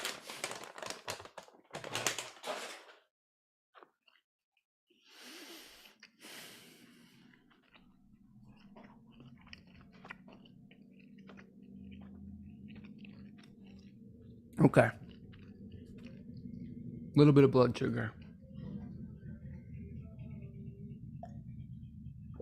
You gotta listen to the body. All right, Sagittarius season. Let's do this. So Sagittarius is, I'm going to show you this real quick, really quickly, okay? Don't let me get too far down a tangent with this. Here you see the cards of Sagittarius. And we see movement in the first decan. And we'll only discuss the transits through the first decan today. But we have the liberation of spirit from the body to be able to find a new host. That's why we have the daimon, Loimos, the god of plagues. It's searching for a new host. It's enthusiastically looking to merge with some new body, right? So we have themes of like being very passionate about a belief and trying to find a new goal or a new mission. Because after the death of Scorpio, we feel like, wow, we're liberated. Now we need to utilize that energy for something else. And then in the second decan, we have the union of body and spirit. And sometimes we are having to confront a nemesis, to confront something that tests our mettle. And then finally, in the third decan of Scorpio, we're trying to carry the weight of our goal to get to the winter solstice. So that's the last decan before the return of the light, and we're carrying heavy burdens because we've got a Saturn ruled decan there. We've got a Mercury ruled decan. Okay, Mercury in Sagittarius here for the first decan. Then we have the lunar decan in Sag 2, and then Saturn decan in Sagittarius 3. So carrying heavy weights and burdens, but we'll get to that in the Astrology of December. And if you do want to learn more about this, you can purchase my Decans of Sagittarius webinar on my website right now. So let's talk about this, what we're going to be experiencing after the liberation of Scorpio season. And I'll pull the chart back up. Just checking in with the chat.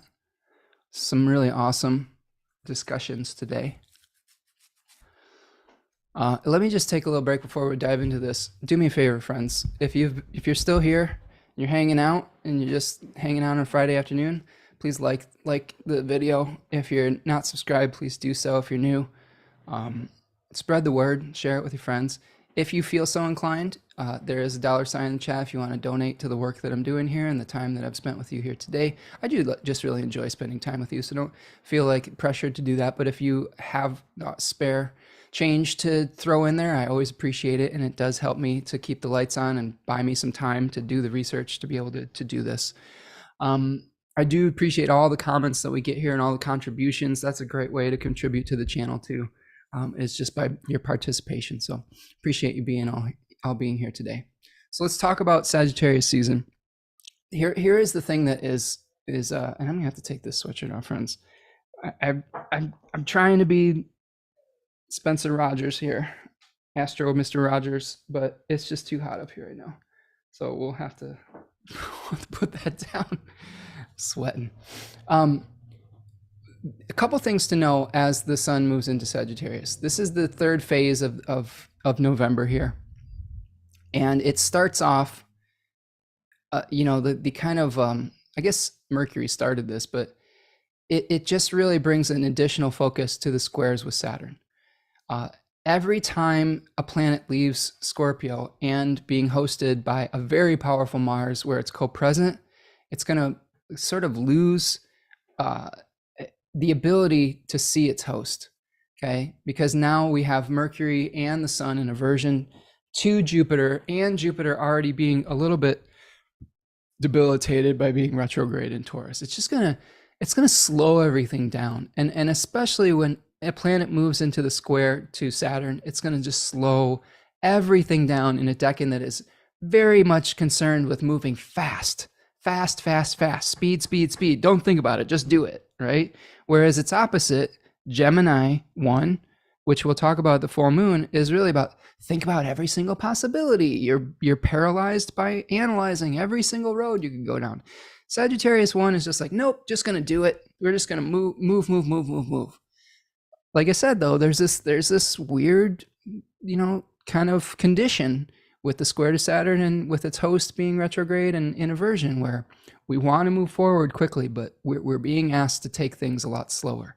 So that's probably going to lead to a little bit of frustration.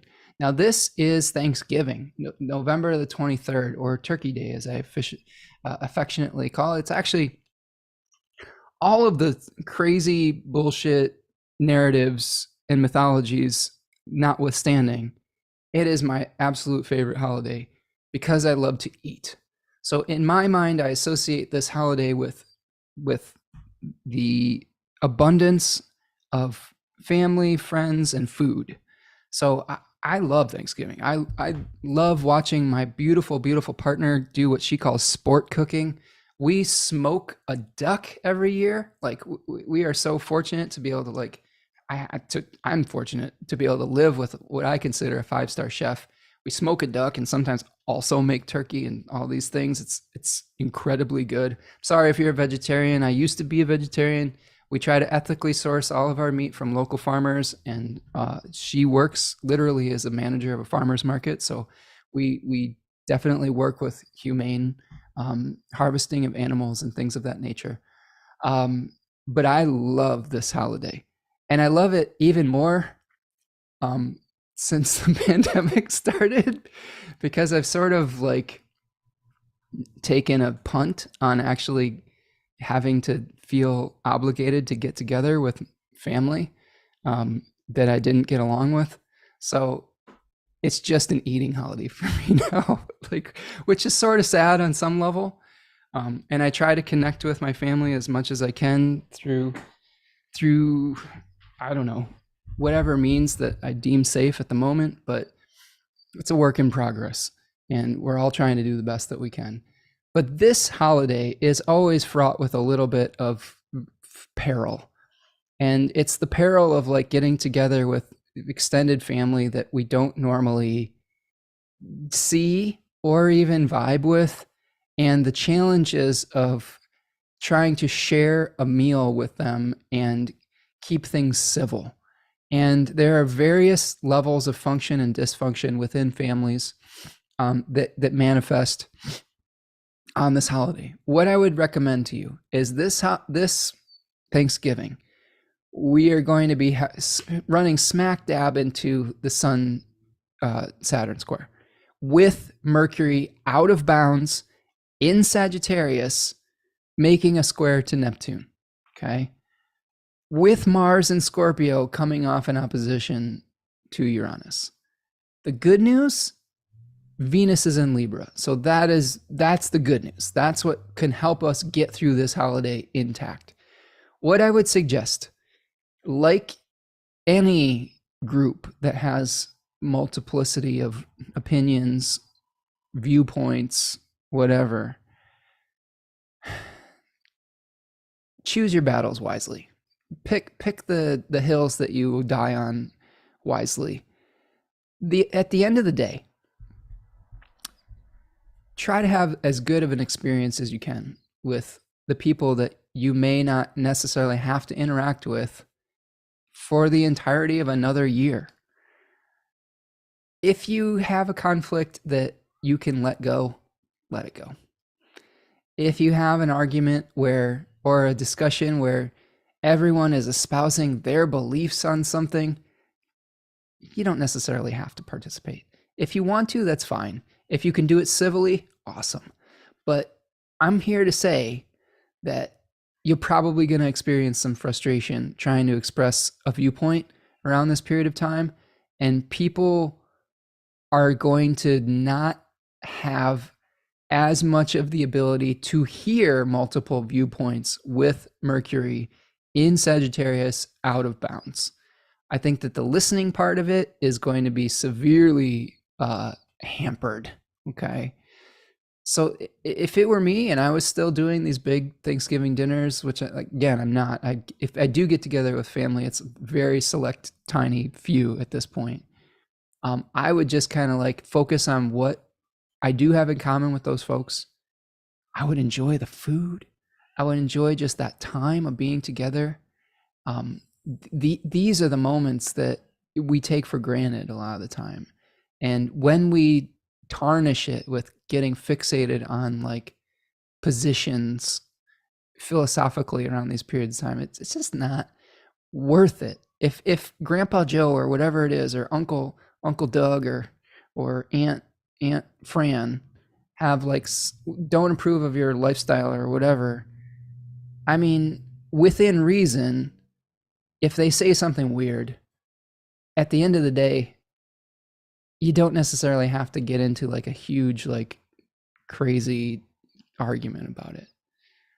I understand that we want to defend our way of life and way of being. I'm speaking from experience here because I see we have some vegetarians and vegans in the audience today. I have been there. I've been a vegetarian, I've been a vegan. That was a hill that I made everyone miserable on at Thanksgiving. I was trying to make everyone feel guilty about eating the turkey on Thanksgiving. And in hindsight, it's very similar to the whole sign versus Placidus house argument. There are just different ways that people see the world, and who's to say that one way is more right than the other? I understand why people become vegan. It was an ethical choice for me. There came a point in my life where physically it didn't work for me anymore, and ethically I started to understand that part of being on this planet and living requires accepting death. And I feel like that was a very important evolution in my thinking around it. And young me did not want to accept death at all. Now, this is again a topic where we could get really heated about. I understand also that things like industrial farming and that kind of stuff is a super important reason to change our eating habits. I do not support industrial agriculture and the abuse of animals for consumption. So, but I've had to make compromises around that as I've moved forward. And this is sometimes it is a journey that a lot of people go through, is they will choose a lifestyle for certain reasons, then they will have more information, or things will change, and then they will go through phases of this. But my point being is that young Spencer loved telling people what to do. I still do, but I try to be a little bit more open about it. And I would just like take all the air out of the room, like admonishing people for their choices when all they wanted to do was just enjoy a meal with each other. And that's something that as I've gotten older, I just don't do anymore. You know, like it's just not worth it. If you're not gonna change someone's mind in one conversation at the dinner table. So my advice for you at this Thanksgiving with these types of aspects that are present is repeat after me. We'll just have to agree to disagree. I love you anyway. I love you. How about that? I love you, Grandpa Joe. I love you, Aunt Fran. I just love this about you. And we're just going to disagree about that. And we'll just like, oh, can you pass the mashed potatoes? These are amazing. These mashed potatoes are awesome. Oh my God, this is an incredible casserole. Who made this? Like, practice that before you get together with your family. It's not that hard. You know, like to me, that will just help you maintain sanity. And here's the other thing I will say too. There are so many different ways to have this holiday. There are ways to embrace the communities that we have that aren't necessarily blood relations. I'm very much a supporter of Friendsgiving. If you don't have a family that you feel safe or comfortable being around, like there's so many different ways to create family and commitment and things of that nature. So there's no shame in that either. It's like some of the best, I've had some really awesome Friendsgivings that were super cool, just getting together and sharing our abundance with one another, and whatever choices we were making. Okay. So there's my little, like, try to maintain your sanity on Thanksgiving type of thing. Okay. But do recognize the Sun-Saturn square that's going to be present during that day. Okay. And try not to get sucked in by banging your head against a wall of resistance that just is inherent in the situation, right? Let's see. Ooh, so many good Thanksgiving comments here. Yeah, Luna Storm says, I always bring my own meals to share with others and avoid conflicts. Yeah, that's a great way to do it. You know, like there are so many solutions to living different lifestyles, you know, and it's there are always ways to just, you know, be accepting of our own choices and other people's choices. Lauren says, Ah, Lauren. Oh, which Lauren are you? Oh, you're that. Oh, I know you, Lauren. Are you my Seattle Lauren friend? Yes.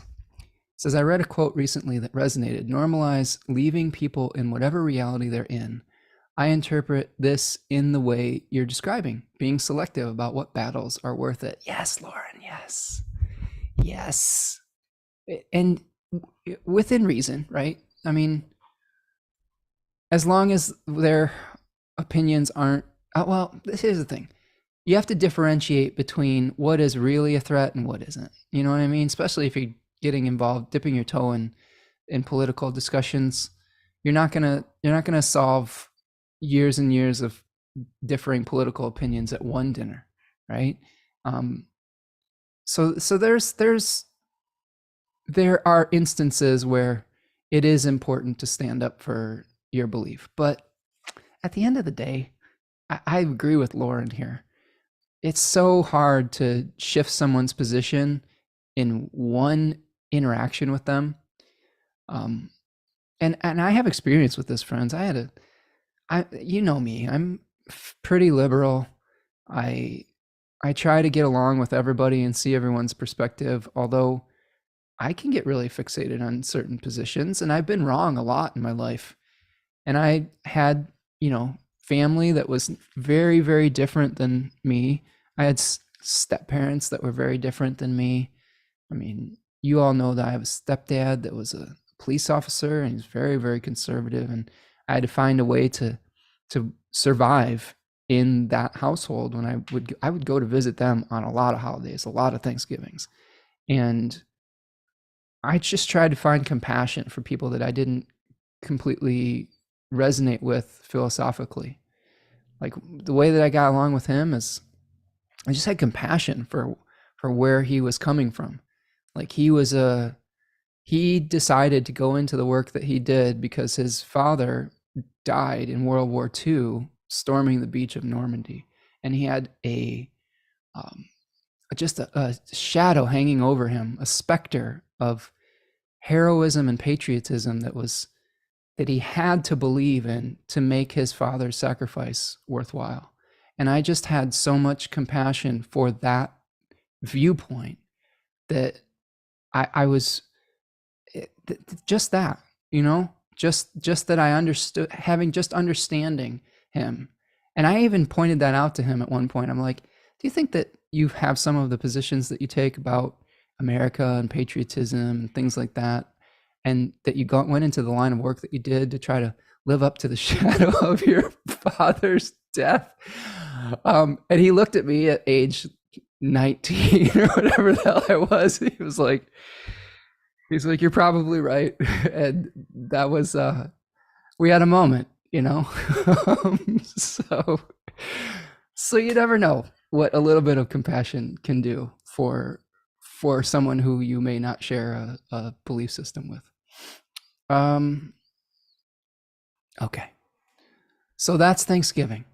And I'll have to wrap this up quick here. My cats are starting to go crazy outside my door. It's their food. They're like, screw your Thanksgiving. It's dinner time. Okay. So after Thanksgiving, Mars moves into Sagittarius. So we're going to have Mars moving into Sagittarius on the 24th, moving into the same arrangement of a square with Saturn. And this is a difficult one. This is one of the harder aspects in astrology. It's the Mars-Saturn square. Again, when I was talking earlier about Mars and Saturn being like gas and brakes simultaneously, this one is even more accentuated with that, because Mars and Sagittarius, one is not just like let's put the foot on the gas. This is like, let's put the foot on the gas and let's hit the nitro button, let's hit the turbo button. But it's hitting into a very watery Saturn energy, which could just pour a lot of cold water on our intense desire to move forward. So keep that in mind. Try to not get too frustrated with your situation with that. Again, realize too that Mars is going to be now out of the condition of protection from the combustion energy that we've been talking about. So we may be feeling a lot of wind going out of our sails at this point. And that's okay. Okay. Like this may be just a time to relax. Oh my goodness. Sun Dancer. Wow. That is amazingly generous, Sun Dancer. Thank you so much for that super chat today. Really appreciate you. That is, wow. I'm kind of speechless. Thank you so much for that donation and super chat today. Really incredible. Thank you so much. Okay, let me compose myself. Wow. Thank you, my friend. There is times when we are going to need to rest, that where we can't move on forward with our plans. And this is probably one of those periods of time. There is probably more things that need to be clarified before we can move forward. And that is okay. Remember the date that I gave you about Mars moving out of the beams of the sun and emerging. It was January 9th, 2024. If you can hang in there for like 6 weeks, I know that seems like a long time. I know it seems like a very long time. But if you can hang in there through the end of November and into December, the forward movement that you're looking for is going to be like shot out of a cannon in the first. That's not the greatest metaphor, but like, I think that what's one that's nonviolent? Maybe it is a good metaphor, but I don't want to perpetuate war metaphors. You will start to build with energy when Mars moves out of the sun, beams in Capricorn, where it's at its most exalted. Okay. And yes, thank you. Thanks again, Sun Dancer. That is really an incredibly generous super chat. That really fills my heart up and really is awesome to help support the work that I'm doing here. So thank you. Appreciate you. Okay. So let's see. Let's keep going. What do you say? So that's the square to Saturn. Gas brakes, frustration, reviewing your beliefs around material security. That's really important, okay? I want to point out that both of these planets, Mars and Saturn, Sun, Mercury, are all going to be hosted by Jupiter in Taurus, and it is retrograde. And the moon is going to be hitting Jupiter this day, okay? So this is a great time, not necessarily to move forward with your experiences, but this is something to review and make a plan. So and Sun Dancer, are you someone that I know? I don't recognize your name. Like, I would just love to know who you are. Like, thanks again for that super sticker. I appreciate you. But back to what I was saying. When we can't move forward, when we're frustrated, we can make plans to prepare for when we can move forward again. And that is important. This is something I've really learned from the I-Ching, is that when circumstances aren't ripe for actually making a movement forward, we really need to put things into action to prepare for the time when the opportunity is right. Okay, so that is something to consider here. It's a really good time to make plans. Use your frustration to plan for future prosperity. Use your frustration and your slowing down energy to say, yeah, maybe we can't do this now, but we're going to set ourselves up for success when January rolls around, because that's when the things are really going to start moving forward once again. Okay. On the 26th, Mercury is going to make a trine to the North Node. Okay. So there's the trine from Mercury at 23 degrees, 24 degrees Sagittarius to 24 degrees Aries. So this is a moment where we may start to have some ability to use some mercurial significations, even though Mercury is still in rough shape and making a square to Neptune. Okay, so it's going to trine the North Node and make a square to Neptune here. We are going to be at a point where we may feel more in alignment with our fate. When we have planets squaring the nodes, it's a turning point. Here we're seeing kind of the results of some of those turning points when a planet was squared the nodes. So maybe think back and look in your charts to see when Mercury was squaring the nodes. I don't remember exactly when that was. We did just have Mercury conjoining the South Node, which is another point in the cycle. We may just, if we let go of things when Mercury was conjoining the South Node, here is something where we're starting to feel comfortable with those changes. Okay. Let's see. The other thing that we're experiencing is the moon's going to be out of bounds from the 26th to the beginning of December. So hang in there with that. You might be feeling a little exhausted after the holiday season, and it's a good time to rest and not push your body too hard. Finally, we have 2 more things left. Here is the full moon.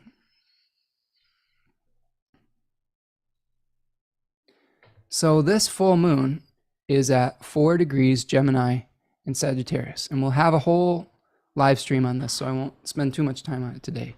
But basically, I showed you the 2 cards with this earlier, with the movement of Sagittarius 1, the like, let's do it, let's go. So it's Mercury in Sagittarius in its exile, and we have basically a Jupiter-ruled decan in Gemini in a Mercury-ruled sign. So like, we're basically dealing with 2 decans where we have a planet that is in a place that's not as comfortable as it wants to be, okay?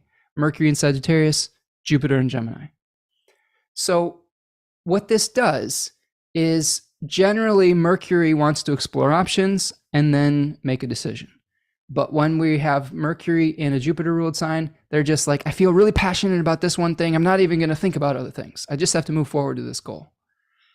When you have Jupiter in a mercurial sign, instead of unifying towards the goal, you're splitting your attention towards all of the other alternatives. So this is one of the things we're doing at this full moon, is we're having to weigh the balance between wanting a strong desire to move forward towards our chosen goal, towards exploring all of the other options, and coming off of the square to Saturn. So there's a T-square pretty close to that T-square with Saturn. So use that frustration that you had with Mars and Saturn and the Sun and Saturn to explore your options at this full moon without getting too paralyzed that you don't take any actions. What you don't want to do when you're preparing for future action is just to get so paralyzed that you can't move forward towards your chosen goal that you do nothing. That's not going to leave you in a place where you can succeed when the moment is right to move forward. So explore your options, prepare, okay? Prepare for the moment for when it's ripe, and that's going to help you to move forward. And the other thing that's happening around this full moon, literally the day after, is we are going to be dealing with Venus on the South Node, very close to Arcturus and Spica. Okay, so Arcturus was the pathfinder. It was the plowsman. It was a fixed star associated with the transition from a hunter-gatherer society to a more domesticated agricultural society. So there is domestication themes with that fixed star. Spica being a fixed star related to gifts that we may receive at the harvest period. So there may be some gift that we receive from the past here. We may also be seeing, some energy draining out in the Venus areas of our chart, Libra and Taurus, because of the contact with the South Node. So like if this was in the 10th house, you could be leaving a job around this period of time. And that could lead to other changes within your, the way that you seek pleasure or something like that. But again, a planet conjunct the South Node isn't necessarily bad. It's just it's a resolution of old stuff. Like we're dealing with the tail of the dragon. We're digesting something. So maybe there's a gift that you received from the past because you were able to digest some old position. Maybe there's something where we're revisiting something in our life and choosing to rebalance something restore right proportion, which is this third decan of Libra, by letting go of something. So we can restore harmony and peace by letting go of something around this period of time. Kate says, oh yes, you're so welcome. It says Sun Dancer. Thank you, friend. I always find this little light in, I always find a little light in this tiny bubble of yours here, Spencer, but today I have had some good laughs, and seeing Sun Dancer brings such flattering compensation. It's restoring. Oh yes. I mean, it takes a community. Not everyone is in a position to make those contributions all the time, and I totally get that. And it is incredible that we can lift each other up in that regard. And I just love that everyone can contribute when they can, in whatever way that they can, whether it is materially or intellectually. But it definitely does help. The donations do help. So it is. I really appreciate that, and I appreciate all of the intellectual contributions too. Like it has, there is no kindness that is too small, is what I will say, and I think that that's really important to realize. And there's so many different ways that we contribute to the integrity of a group, and I value each and every one of you. Julian says multiple angles sometimes has felt like a timeout this last year. This one on my Mercury Jupiter conjunction series in Pisces reminds me that it's a season. Yet another. Yes.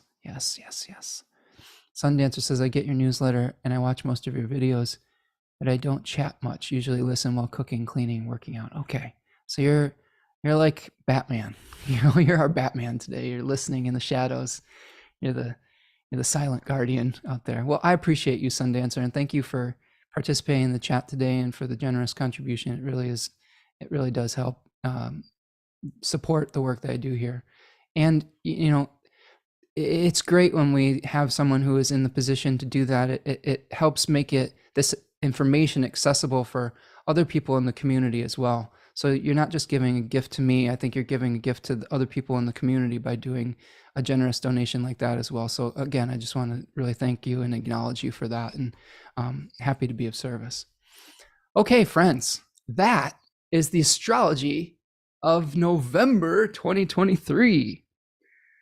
Wow, we've gone on a journey today. We've gone down the void of course rabbit hole. I want to leave you with a few things before I wrap for the day and go feed my starving cats that are just on the brink of death from not getting fed at 5:30. And that is our I-Ching for the week and the animal. Okay.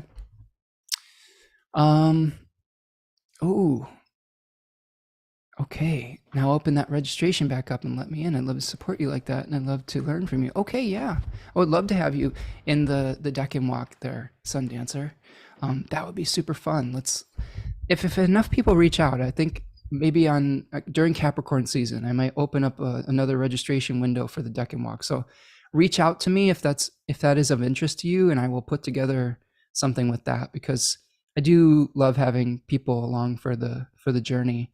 And I know that not everyone was able to participate when it was open the first time. So send me an email if you're interested in that. Send me an email, and I will take notes on that and keep you up to date. Sound good?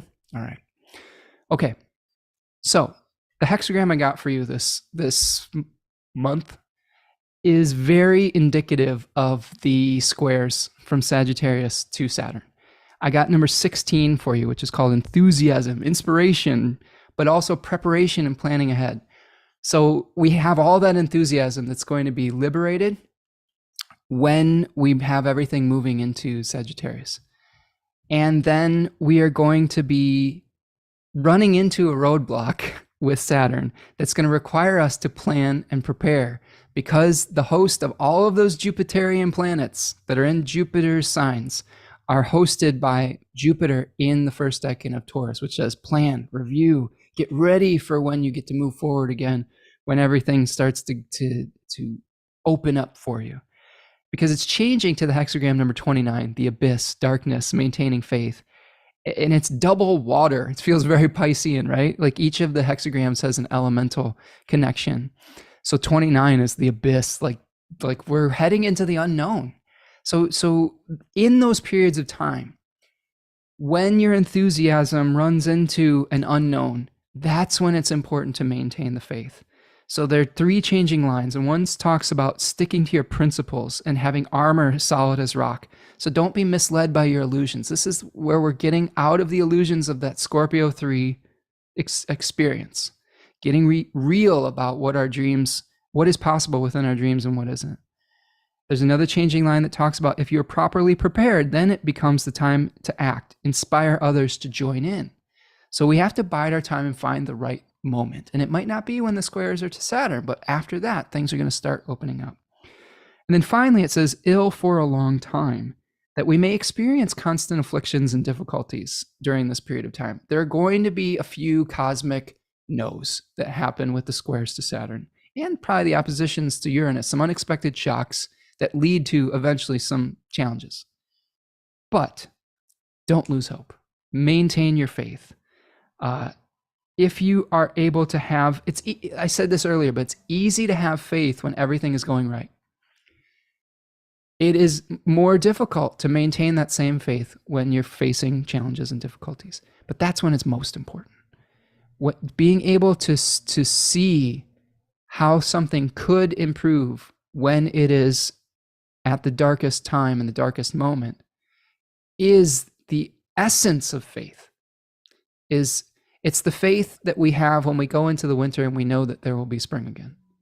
And that's what we're heading towards now. We're heading into the fall and the winter seasons, the dark seasons of the year, maybe even metaphorically.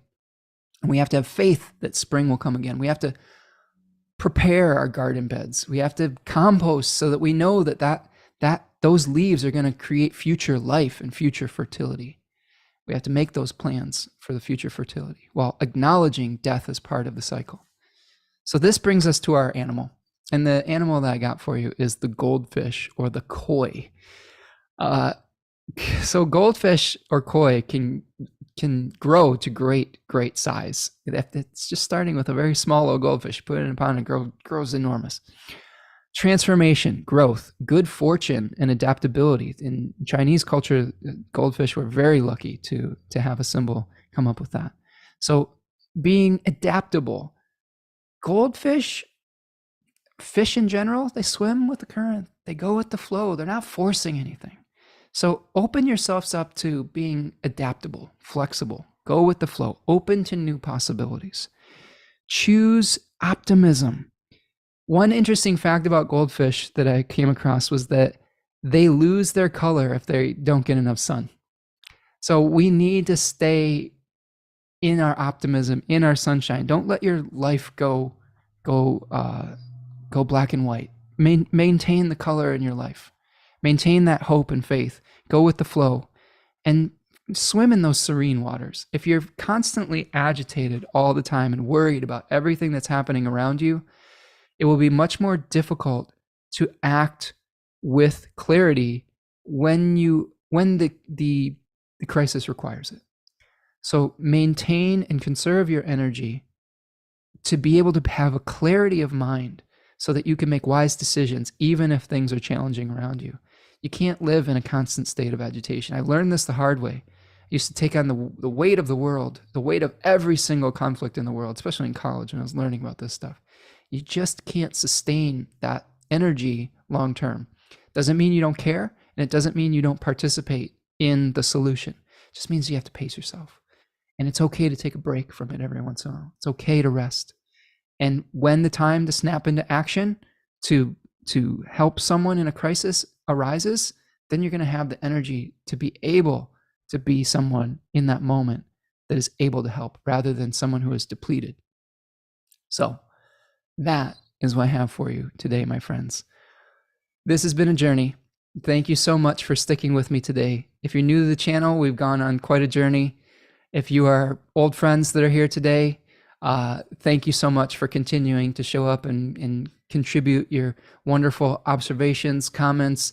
Thank you for being a nice community to come to each week. Thank you for all the donations and super chats. And I see all of you who are regular donators too. It's so exciting and really fills me up. Thank you to everyone who has liked and subscribed. Please keep up to date on the newsletter. Sign up and support my partner, Tanya Andrews, with Third Coast Mojo. She's got some new stuff going on there. It is just wonderful to be part of this community.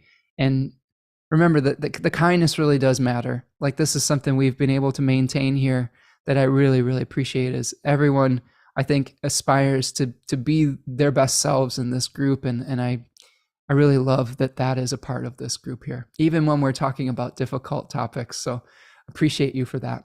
So I'm just looking at this chat just for a few final thoughts here. Devin says, I like this. Goldfish have short memories, have a short memory and not hold on to conflict or disagreements. Yes, I love that. Good one, Devin. Kate says, honestly, that alone, having folks loyally listen speaks volumes to the quality of information you share and the experienced way in which you deliver that knowledge. Oh, thank you, Kate. That fills me up. Thank you, Prudence, for being here today. Julian says, my goodness, thank you, Spencer. Very appreciative to you and everyone here today. Now get ready to watch game 1. Go Diamondbacks. Thanks up. We're going to agree to disagree there, Julian. No. Whatever happens is good for somebody and a challenge for someone else. So, it's all relative, isn't it? But I hope that you find joy in your sports teams there. Okay, that's what I've got for you today, my friends. Hang in there. Have a good November. Refer back to this if you need piecemeal, if you can't consume it all in one go. And let me know how your November is going. Reach out if you're interested in me opening up the Deckin Walk again, maybe Capricorn season potentially. And I would love to work more closely with more of you, either via readings or classes or whatnot. So hang in there, friends, and I will see you all the next time. See you next week. Okay, we're gonna have I think we'll have a Scorpio season Q&A next week. So I'll see you then, and have a good Halloween and spooky season. Peace.